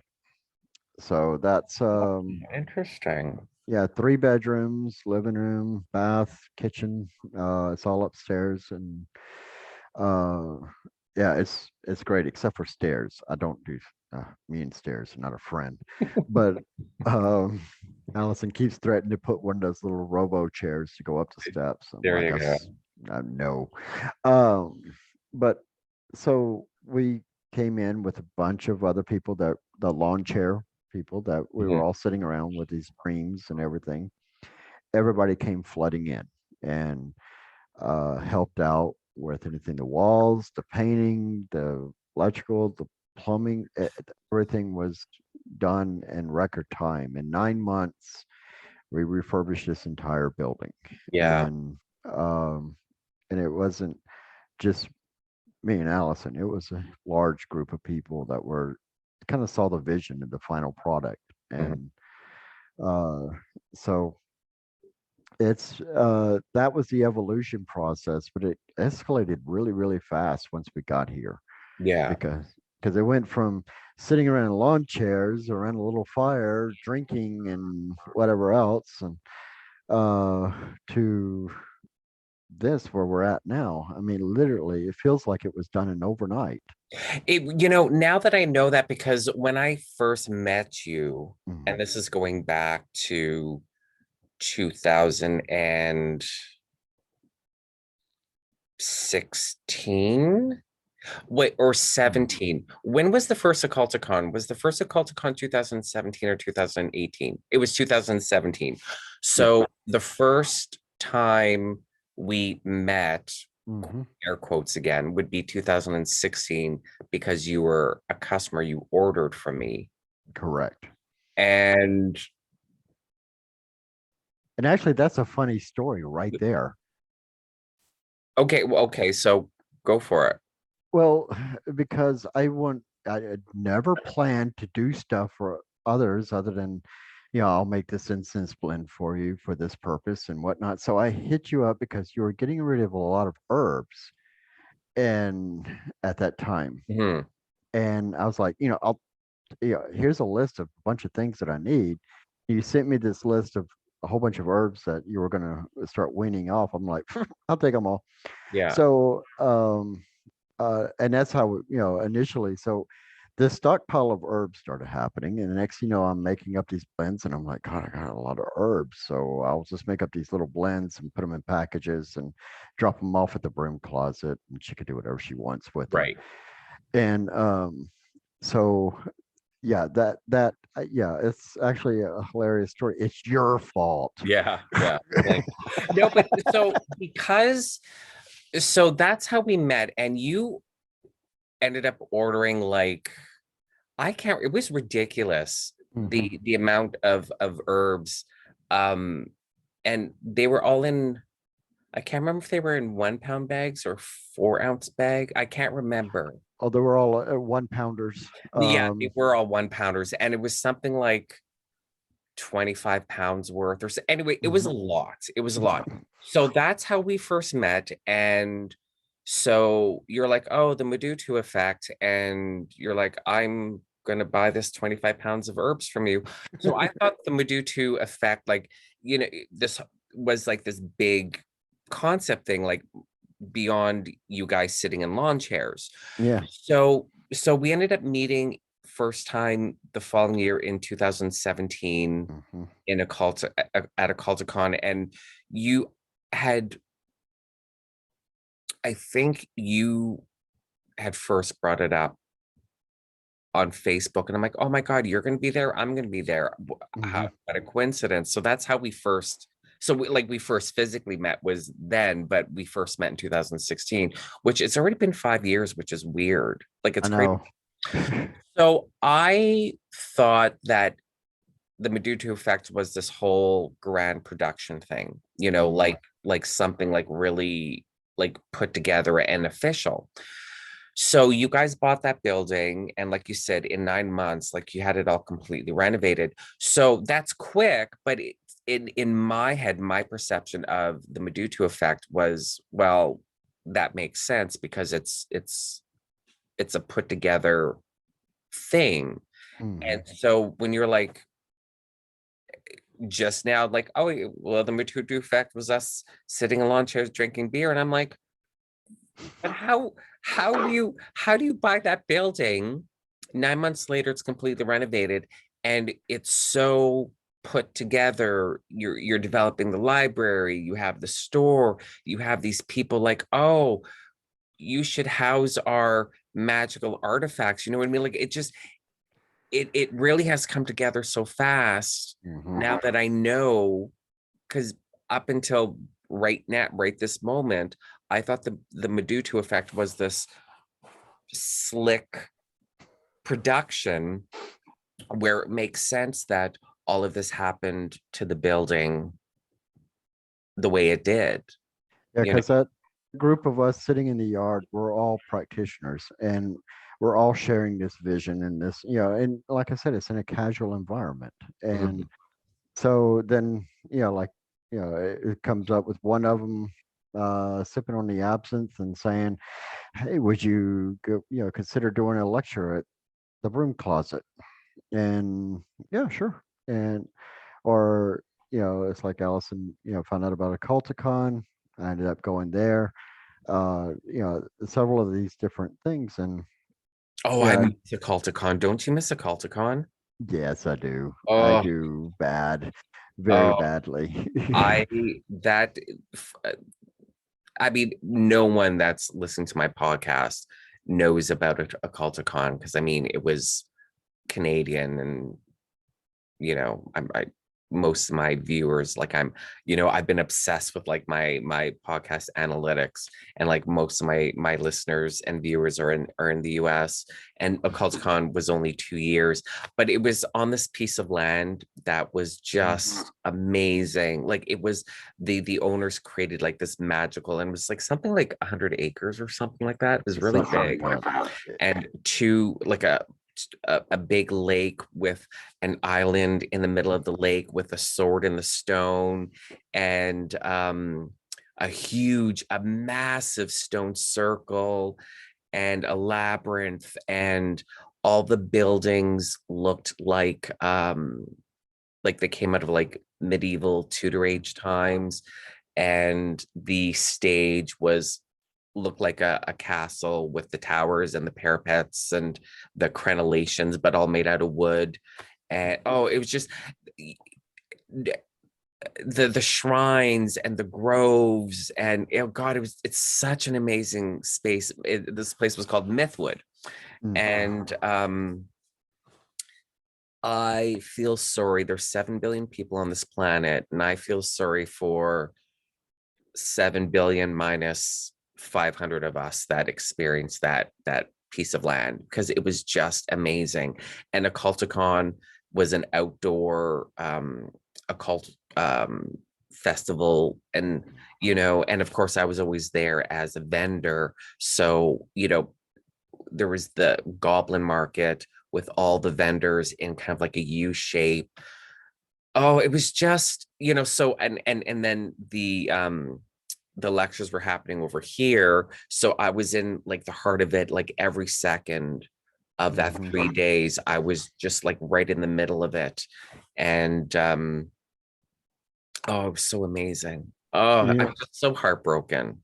do you know what my favorite location was out of everything? What? The Dragon's Den. It was a giant oak tree that was turned upside Upside down. down. Yeah, yeah, The yeah. roots were going up to the sky. That was my all-time favorite location. I mean, aside from walking around the woods, but Now uh, that's not called the Dragon's Den. Now there is a lot of confusion. That's the Sea Henge. oh, Now, the sea henge is an actual thing, and I didn't know this at the time.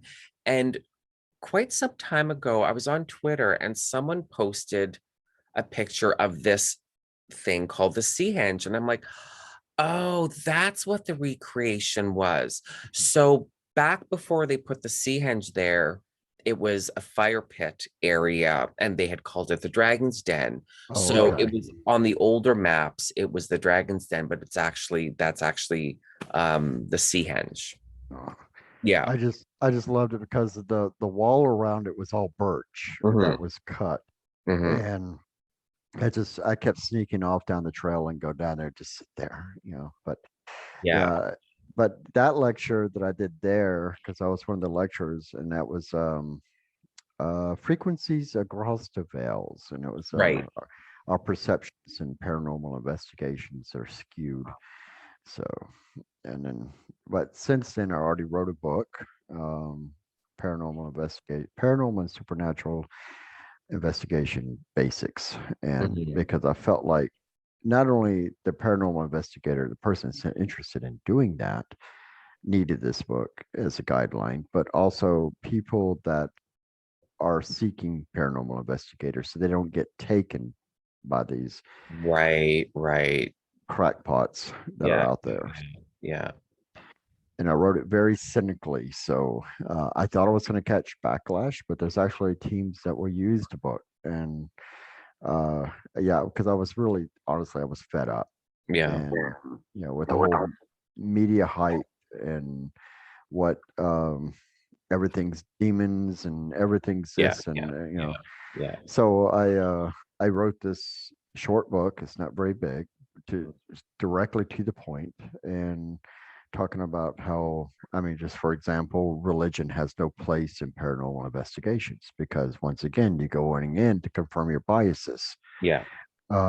It's not a problem being religious. It's just being going in as an investigator, you have to put that aside. Yeah. And some people can't. and as we see on TV. Yeah.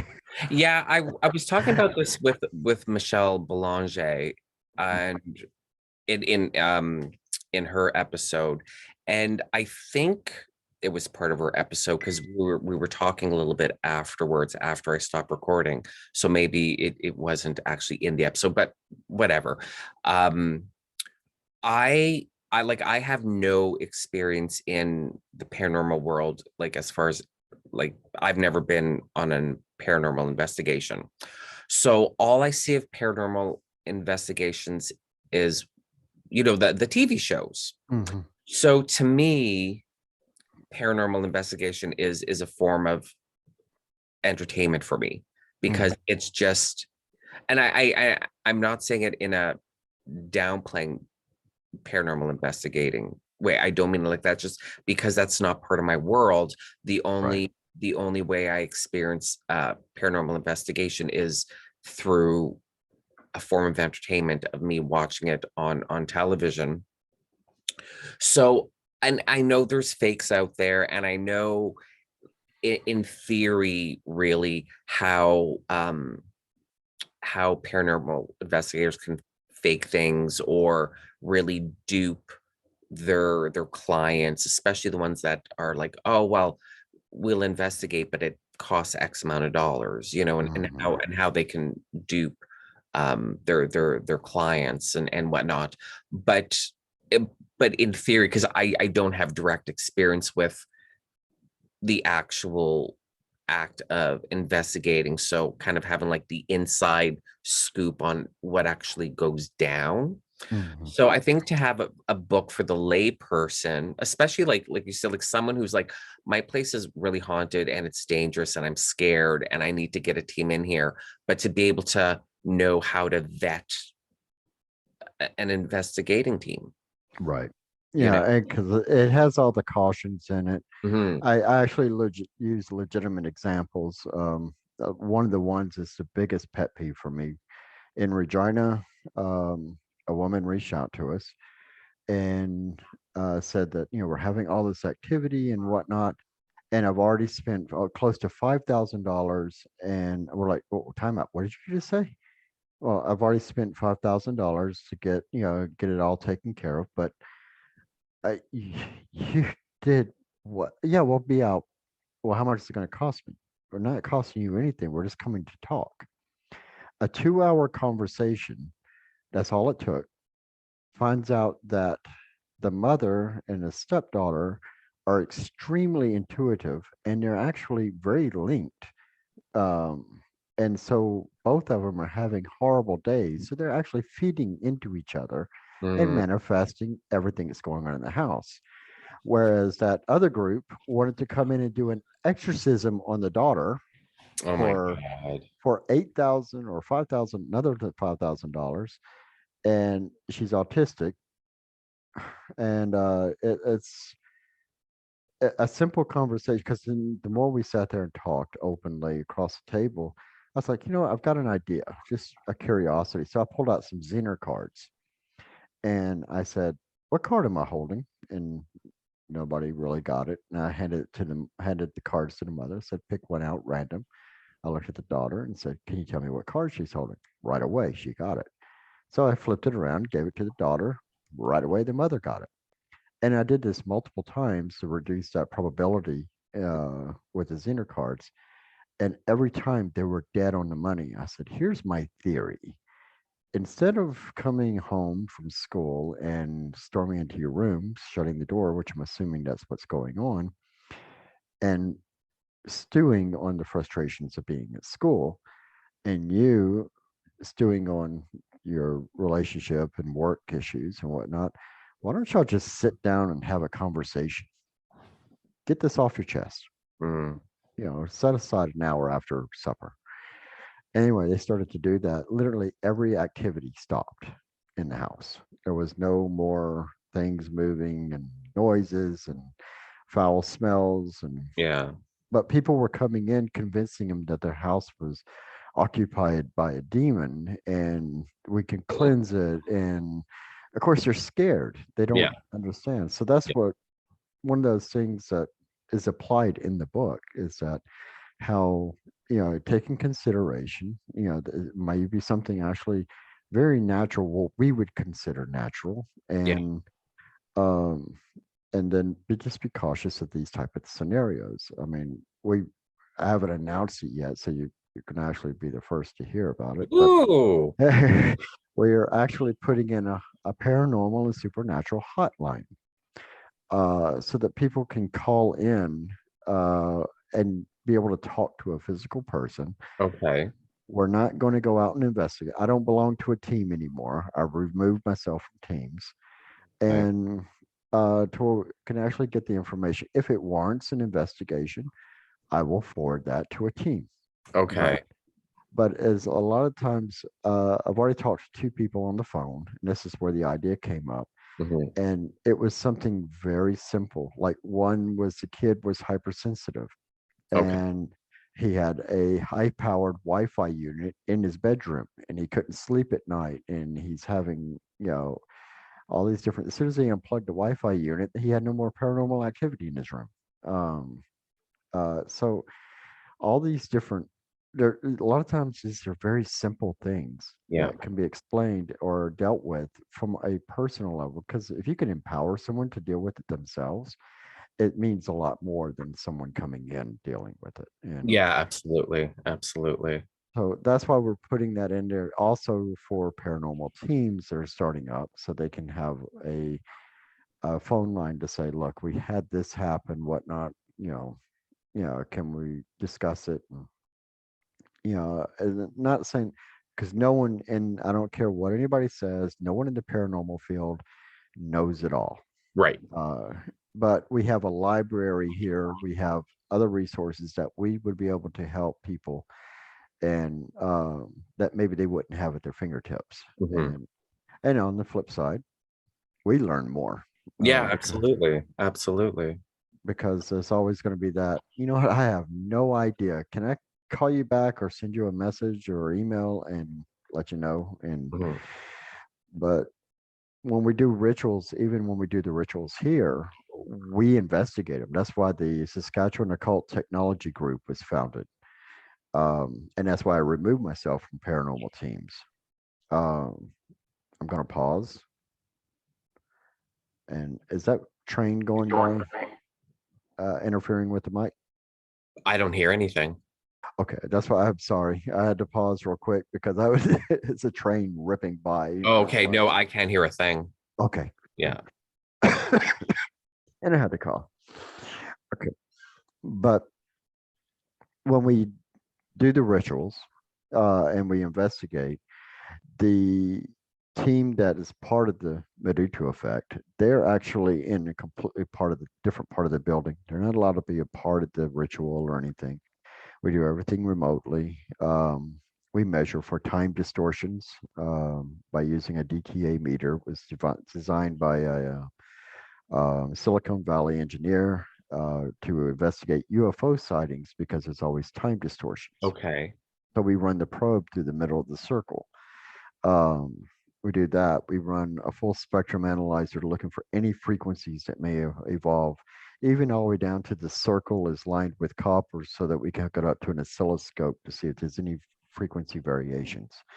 So Um, you do this for like, are you doing the rituals as to investigate what's going on in the rituals, or do you mean like you do this when you do ritual?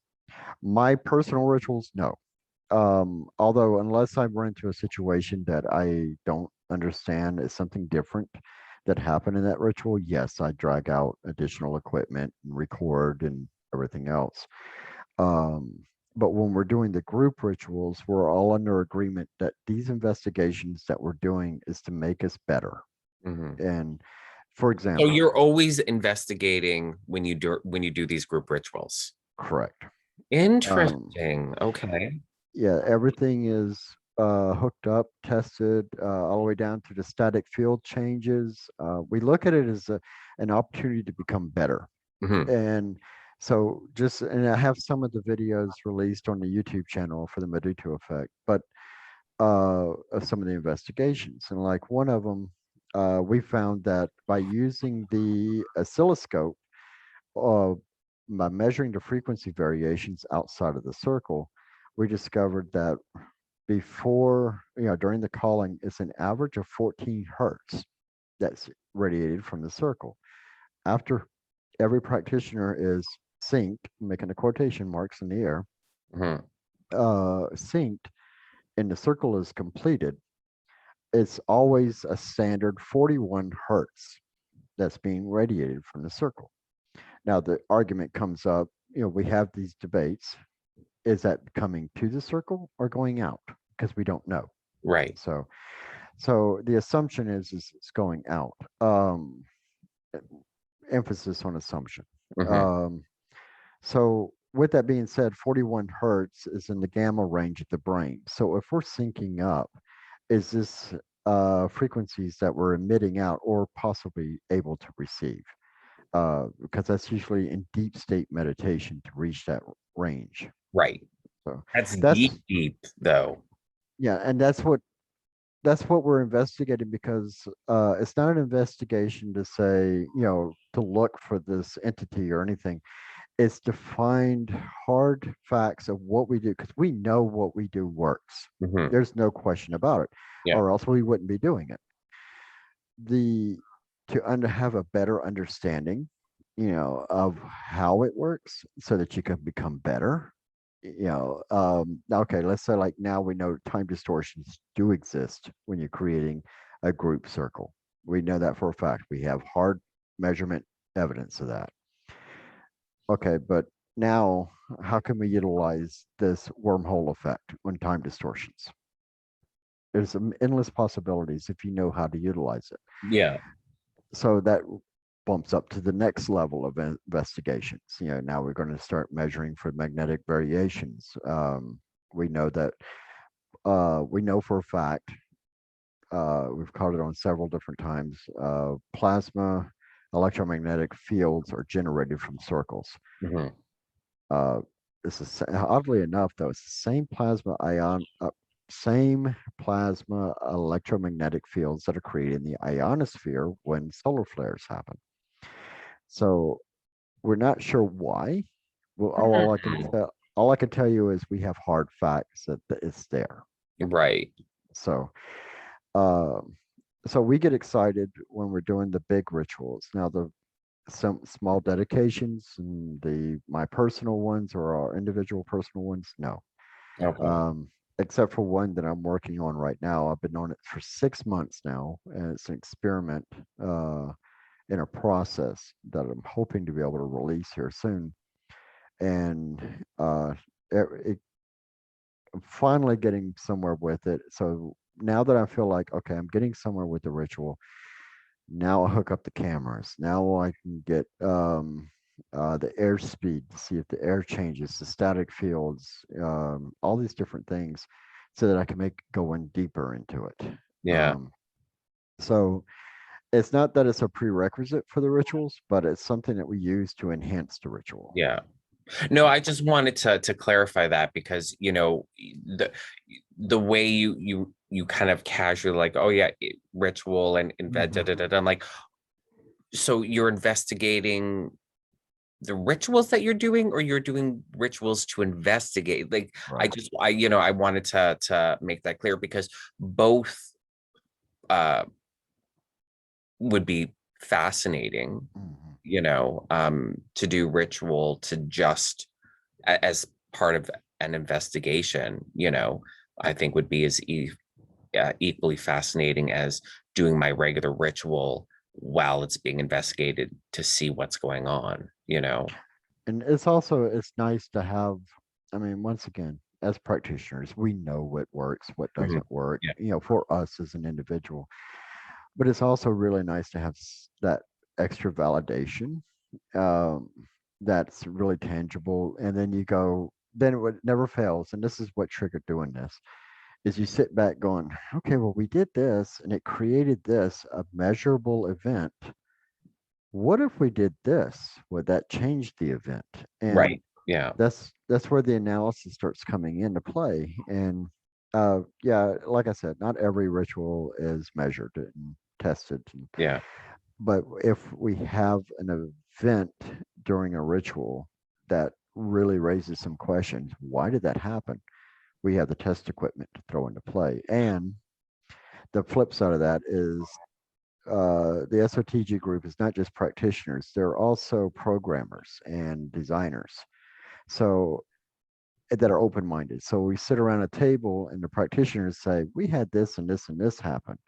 Now their gears are going. So, okay, this is where we need to test for this because that would cause this. So they'll start building these Arduino boards. I just got a case downstairs uh, with Raspberry Pi to record and to accumulate data. So that's what they work on, Right. and we kind of fuel them the ideas.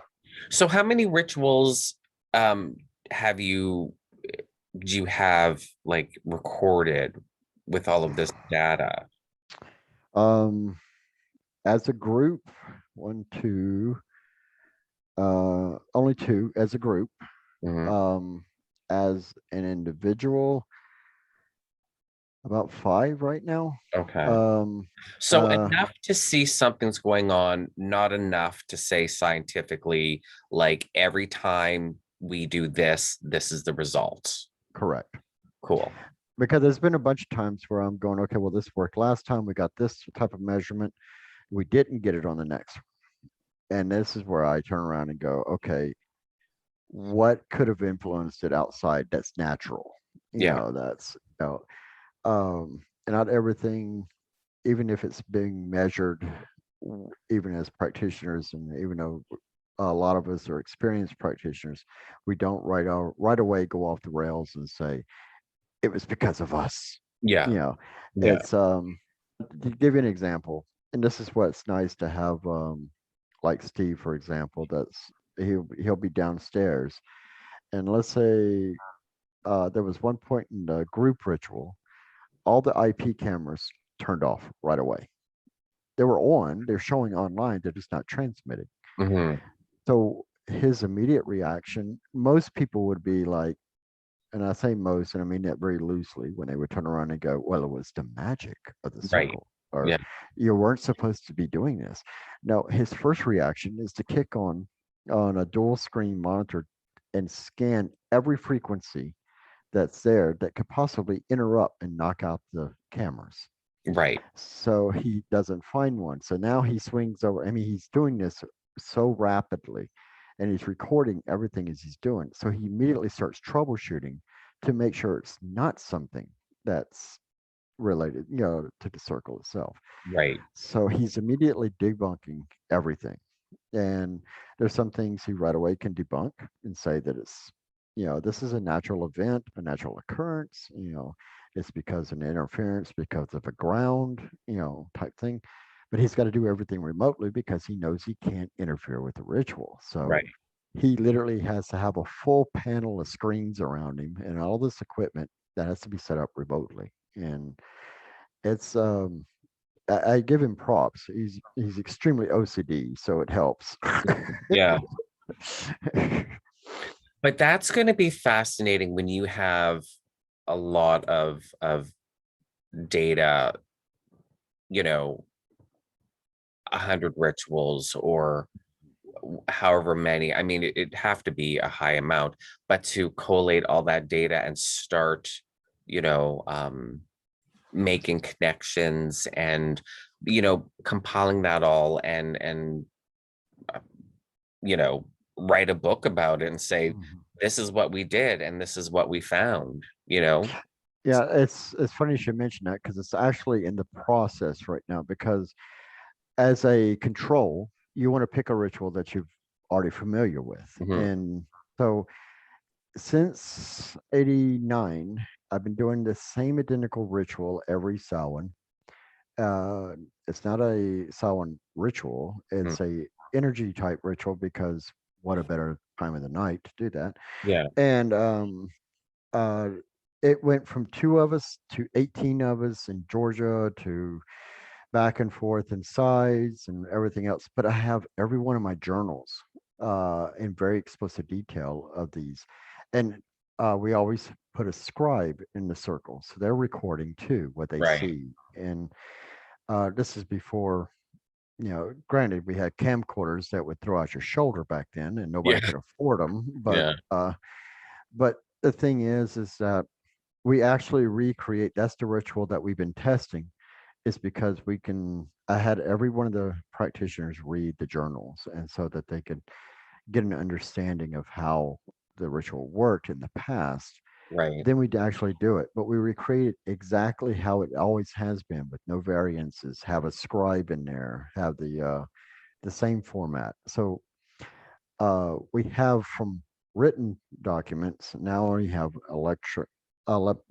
digital Yeah. recording that's to go along with it. Yeah. So I've started compiling all the written and digitizing it for the book, and taking the Rowan's Ravine examination that investigation that we did. Mhm. And I have that footage, not footage. Oh, this is a book. That information in there already, and I'd still have to put this last one in, and I want to continue that process. So the more information we can gather, the more, like you said, the more data accumulation, we can actually start connecting dots. Yeah. Yeah. I mean, it's not gonna, satisfy a scientist. No one in Mhm. the science community is gonna be like, oh, they discovered magic. But Al- Although, in fairness, uh, a theoretical, what is it called? Theoretical physicist that works solely on wormhole theories, and he's actually on board by taking some of the our theories mhm, and seeing if it even makes sense. right, Um, so, and just recently talked to a neurologist, because there was actually a study done in Ontario on from a neurologist on the different brainwave patterns during meditation cycles and everything. It was a right, 2016 paper. So this is a local neurologist who wants to pick up that same process, who examine the different frequency ranges that we're picking up. So we're actually getting momentum from a mainstream scientist. yeah, Um, but once again, once we start getting on the brass tacks, would mainstream scientists want to put their name in the book? yeah, Because now you could weaken their credibility. yeah, I do know on the back end they've actually been really cooperative, but when it's actually said and done, hey, we're going to release this. I didn't know. No, you don't. yeah, exactly, exactly, exactly. No, that's fascinating. That's very exciting. That's very exciting. Yeah. So we do.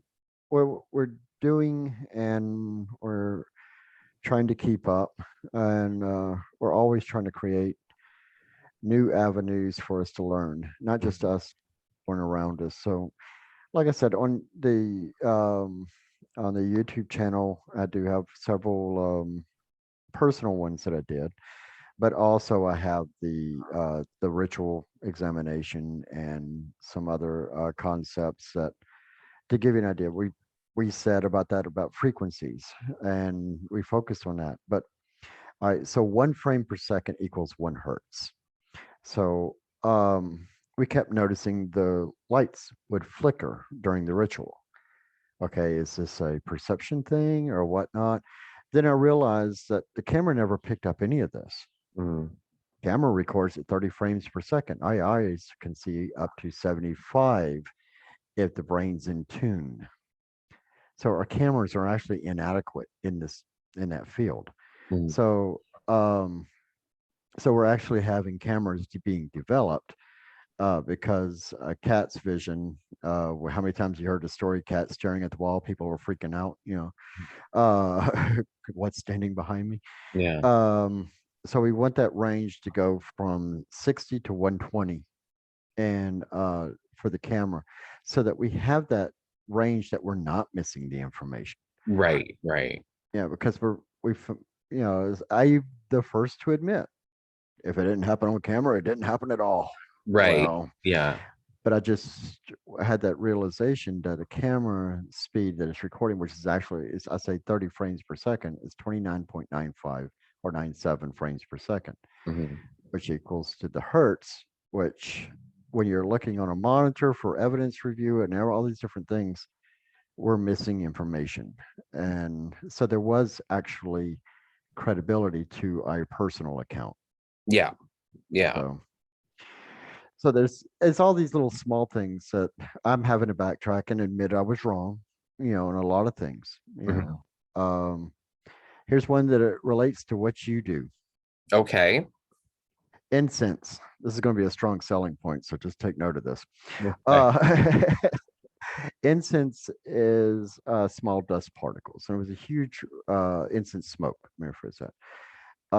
It was a huge study done in Russia, Canada, United States, how it affects electronic particles because it carries the static charge with them. So when you're doing a ritual, and as I said before, we've already measured a static field. We know that the energy in the circle and outside the circle Mhm. changes. So when you are burning incense, you're actually putting tracers in the air. So if a camera is there, it can actually, because these are statically charged particles, and if an entity or an aspect of an entity or energy source is in movement, that field changes. So the incense can either be attracted or repelled from it. Right.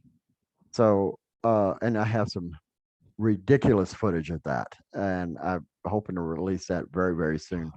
Um, In some old grimoires, you have when it's talking about burning incense, about heaping handfuls of incense on the coals so the room becomes completely smoky because the entity needs that physical matter to because these entities are non-physical beings. They need to create a physical body temporarily, and that's what all this smoke is for. So mhm. you need billowing clouds and of smoke and handfuls of incense, just heaping piles of incense on the coals to create all the smoke, so these entities take that smoke and form their bodies temporarily. So the based on what we know now from our research, the incense becomes statically charged, and the entity that is there that is carrying either a like or opposite charge, the Mhm. incense smoke is either going to collect around them or be repelled by them, either way, Right. creating a shape. Yeah. So, um, because there was just the other night, and I have a friend of mine, so like the king skeptic. Everything, he's a practitioner, but anything that's caught on film is got to be fabricated. And I showed him the footage the other night for one of my personal rituals that I was getting a lot of activity out of. So of course Okay. I'm gonna the cameras, and I'm a heavy incense, cloud type person. And I said, whoever's here, you're more than welcome, to sit with me and, type thing. And had the chairs all set up around the room. And sure enough, you had this huge column of smoke moving from the chairs to the center of the room. And right before I go into deep meditation, you can actually see my energy being transferred to the smoke.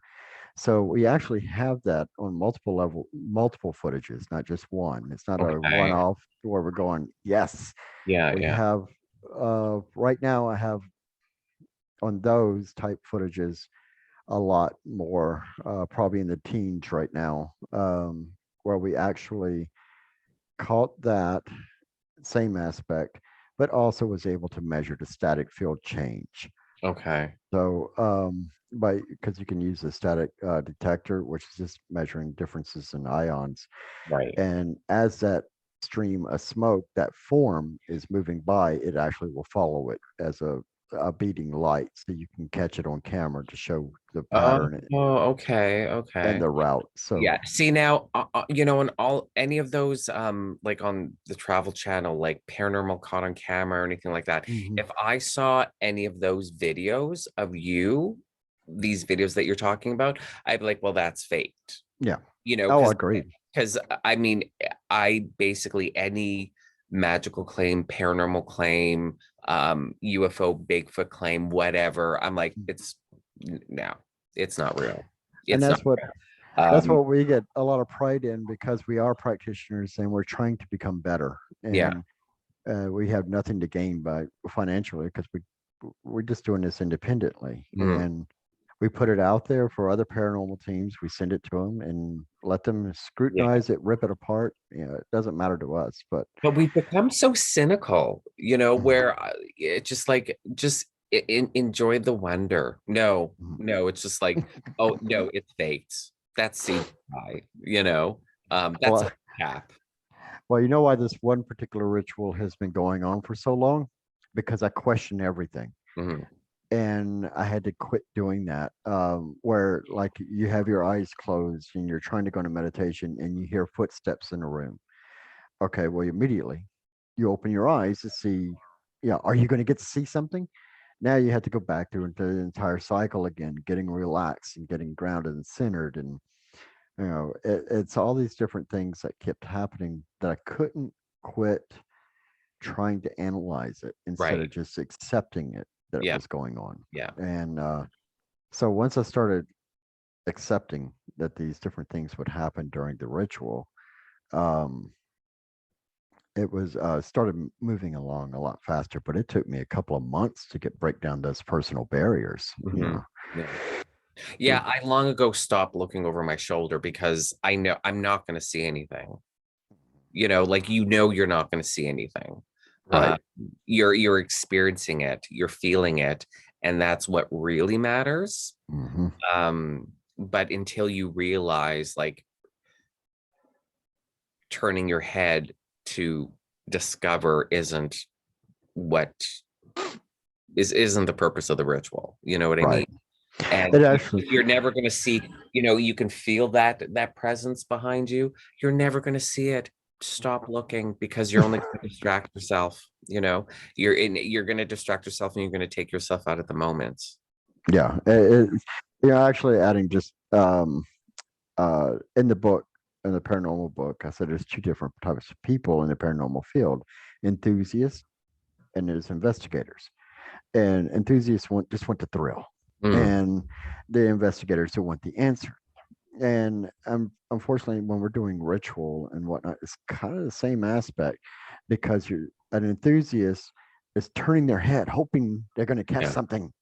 And for months, I was that enthusiast before I woke up and realized that, oh no, no, no, no, I am here as a ritualist. I am here as a practitioner. yeah. And um, but yeah, it's the same concept. But we also explore um, one other thing with goetic practices. Uh, I have an electrical engineering background. Um, so when I look at the sigils for different goetic demons, I don't see sigils. I see schematics. Right. Um, so I mean, even the front cover, I'm having to look over my shoulder because I just had a brain fart. But the art Goetia, simple enough. Um, the front seal on it looks like a Casagranian antenna to me. So the large satellite dish. So when I'm looking at these different things, and then I show it to the programmers, they agree this is what they Wait, look like. which sigil is on the cover? Is it the seal that was on the brazen vessel? I believe so. Okay. Um, it's hold on. I'm gonna have to. I had to reach for the book, but it's so Yeah. yeah. So it looks identical to a Casagranian dish, Right. and so when I'm going through some of these designs with the programmers and the electronics engineers people, they are not practitioners by any measure. Uh, Right. I think it's neat stuff, you Hmm. know. So we'll just I should have done that in air quotations that can't be seen. But anyway, they look at some of the sigils and whatnot, and they go.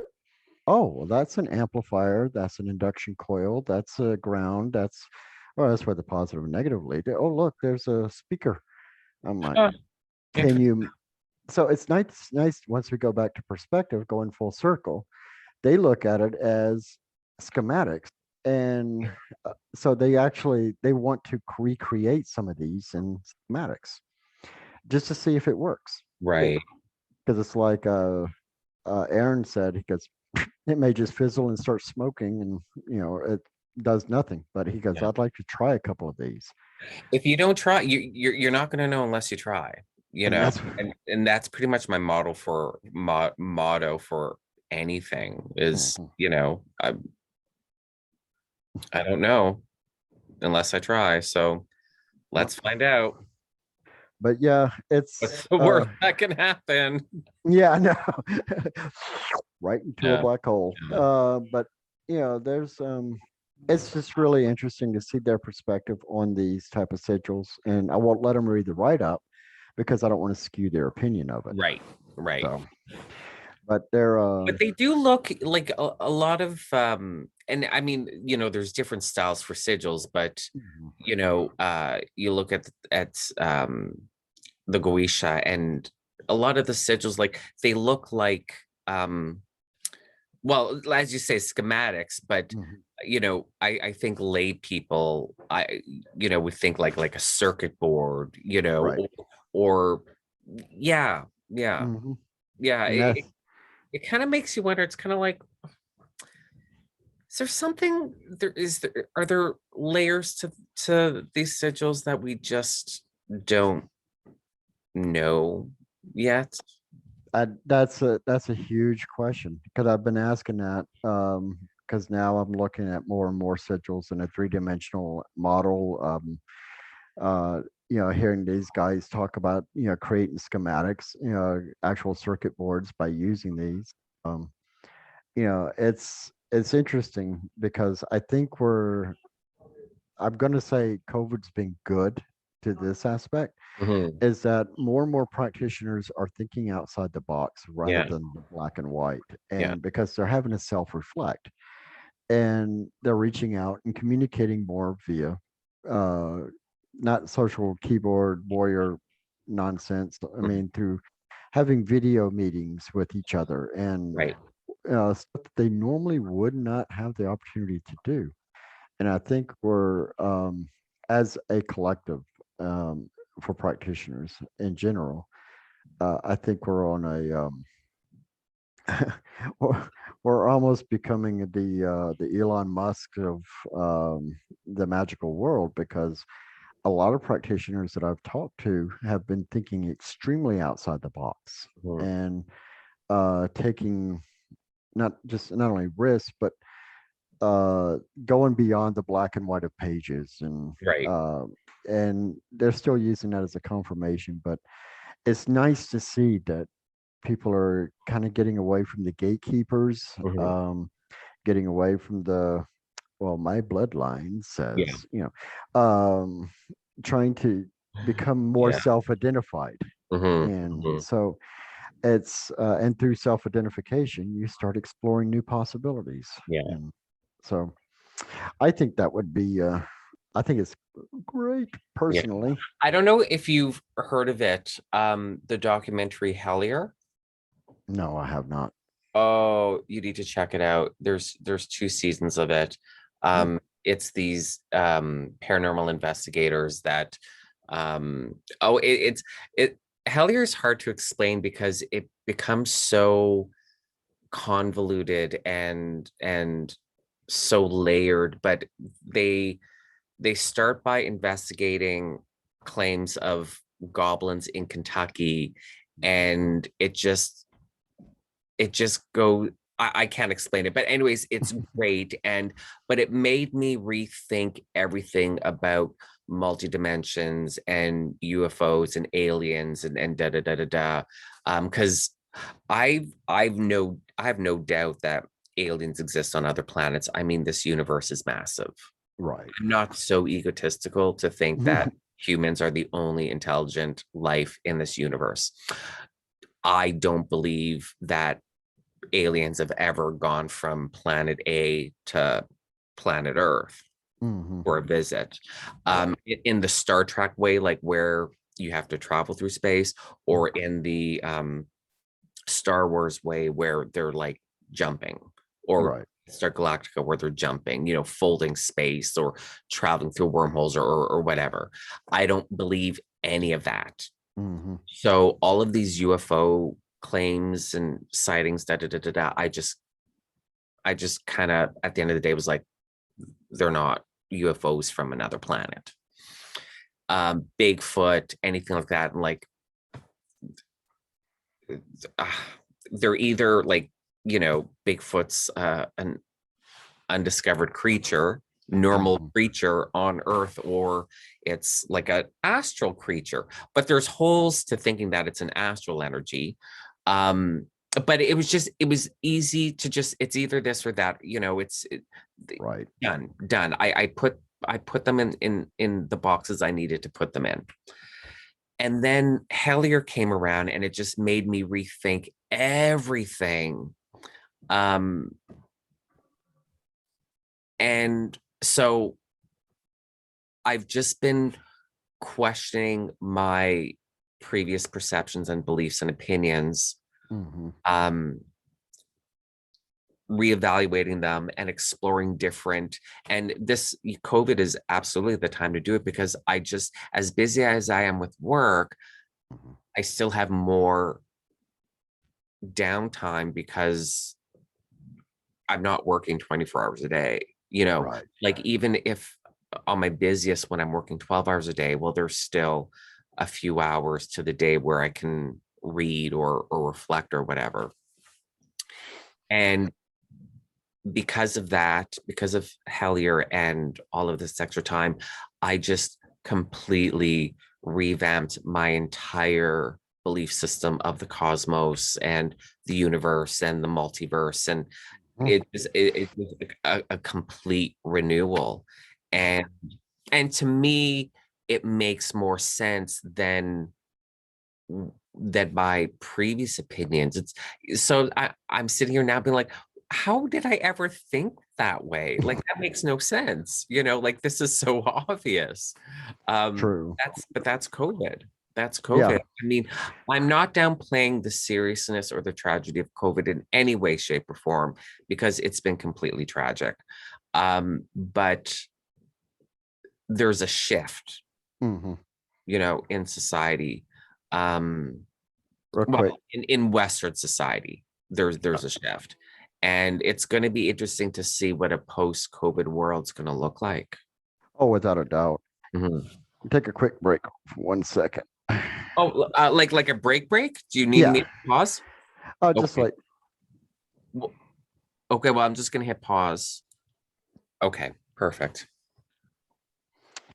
so, but getting to that with, because people before COVID were already having new theories, new ideas, and whatnot, but the occupancy of the day by day life was, you know, I wouldn't say interfering, but creating a distraction.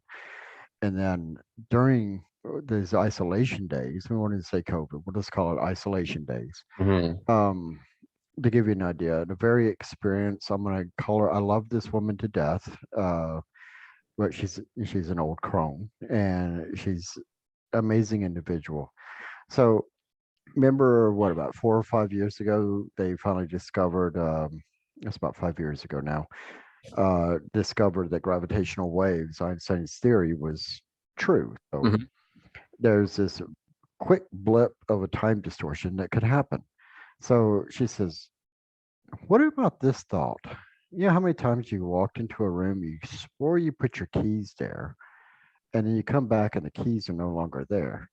And a lot of people call it paranormal. What if actually the entire time this was gravitational waves creating a brief time distortion that the keys were moved somewhere else? And and she goes, I'm not saying that's what it is. I'm just saying, it's kind of interesting. Well, that's a thought process that's evolving.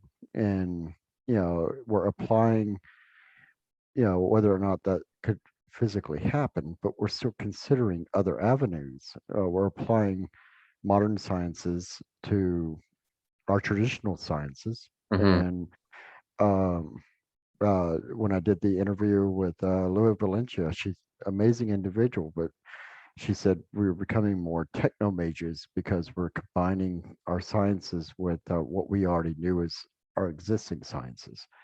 And whether conventional science accepts us or not doesn't matter. It's our own individual way of looking Absolutely. at things. Yeah.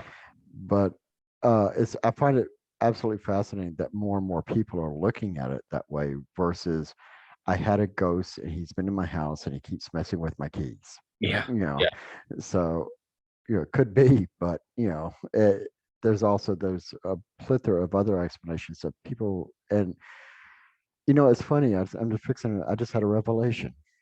As many people outside the practicing community are not open to what we do.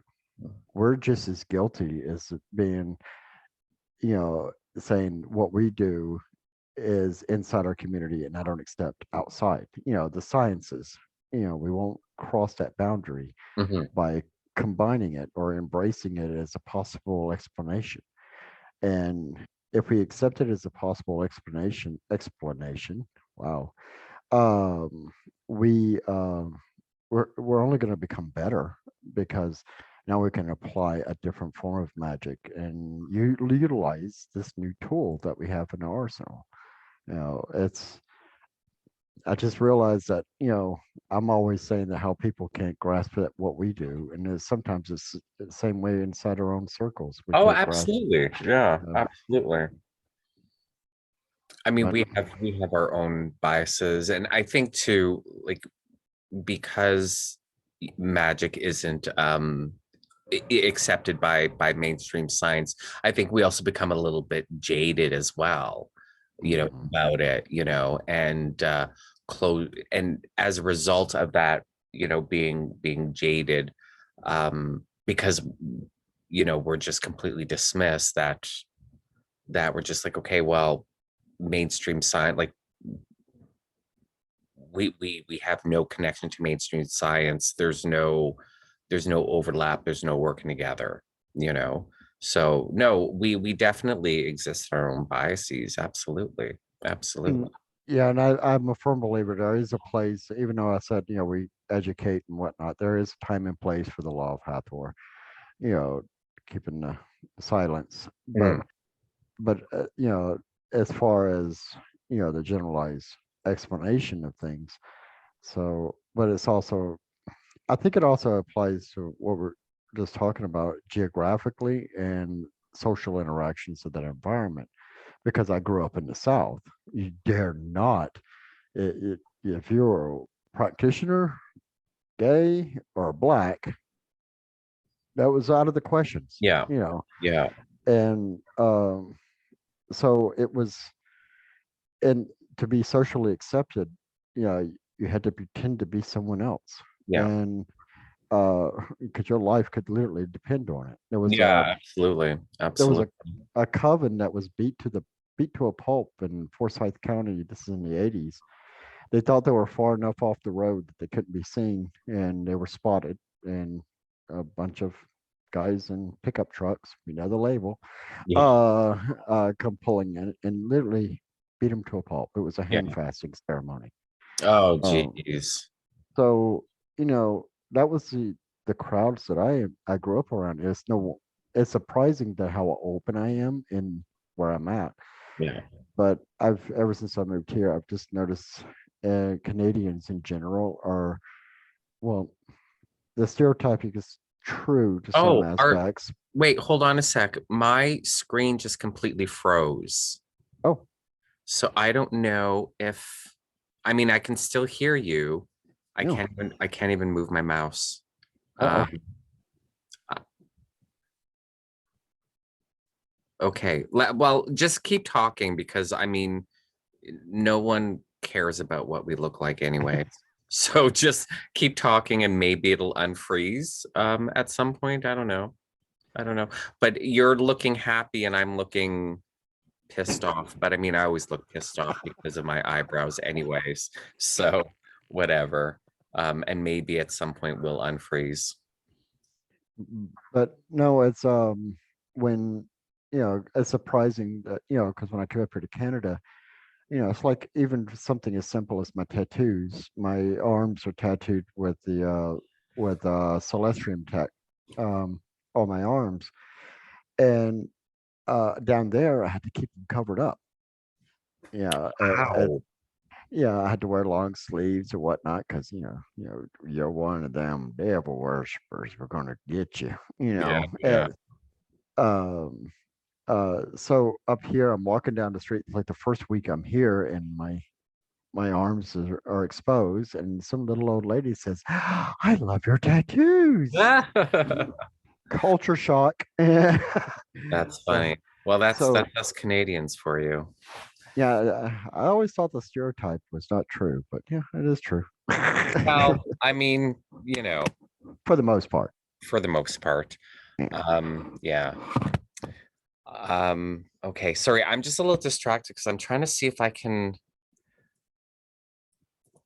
because now what I'm also concerned about is I can't even like end this conversation, Oh like the no. video. And if I can't end the video, how am I going to, I don't know. I don't know.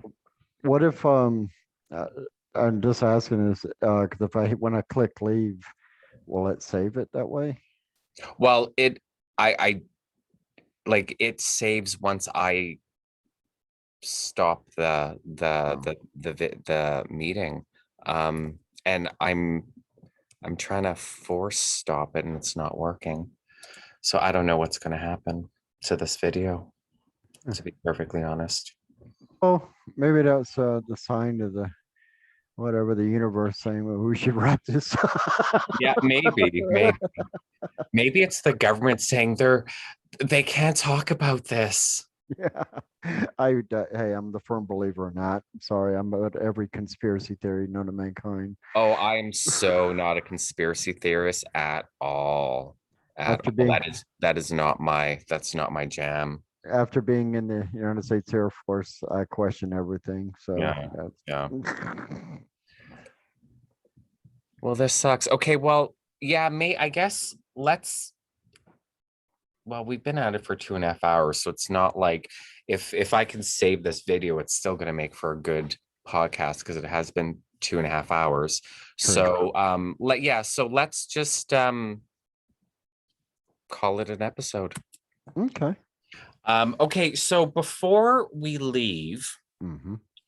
uh let the listeners know, and I'm going to put all of these links in the show notes Okay. anyway, so everyone will be able to go to your links and website and where you want to direct them, but just let the listeners know where they find you, the Medutu effect, all of that.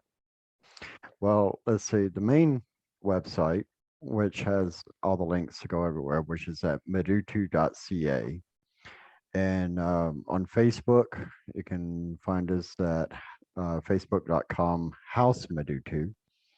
And we're on Instagram, which is just all one word, the Medutu effect. And um, that's pretty so the best routes. We have the YouTube channel, but we have it integrated, embedded into the website, so you can go either or.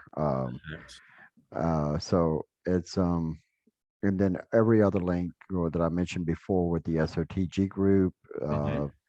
the shops, everything's off the Medu2.ca. But uh, for fun and antics, go to the Facebook one. Excellent. Perfect. All right. Well, Matt, this was fun and it was great to catch up with you as well. Oh, yes. So thank you so much for doing the podcast. And for the listeners, thank you for listening. And if you want to follow the Lux Files, I'm on Twitter. Um, I don't have a Lux Files Instagram. That's with my Laylo Gonzalez Instagram. But if you want to follow me, Laylo Gonzalez, the Lux Files, you can go to laylogonzalez.com/links. That's going to give you all the links to the YouTube. That's my website as well. and all the links to the social media. So, and again, I'm going to have this all in the show notes for the viewers and the listeners, anyways. So, Matt, you have yourself a good night, and we'll talk soon. Always an honor and always a pleasure. Excellent. Okay. Thanks, Matt. Have a good night. Hey, you too.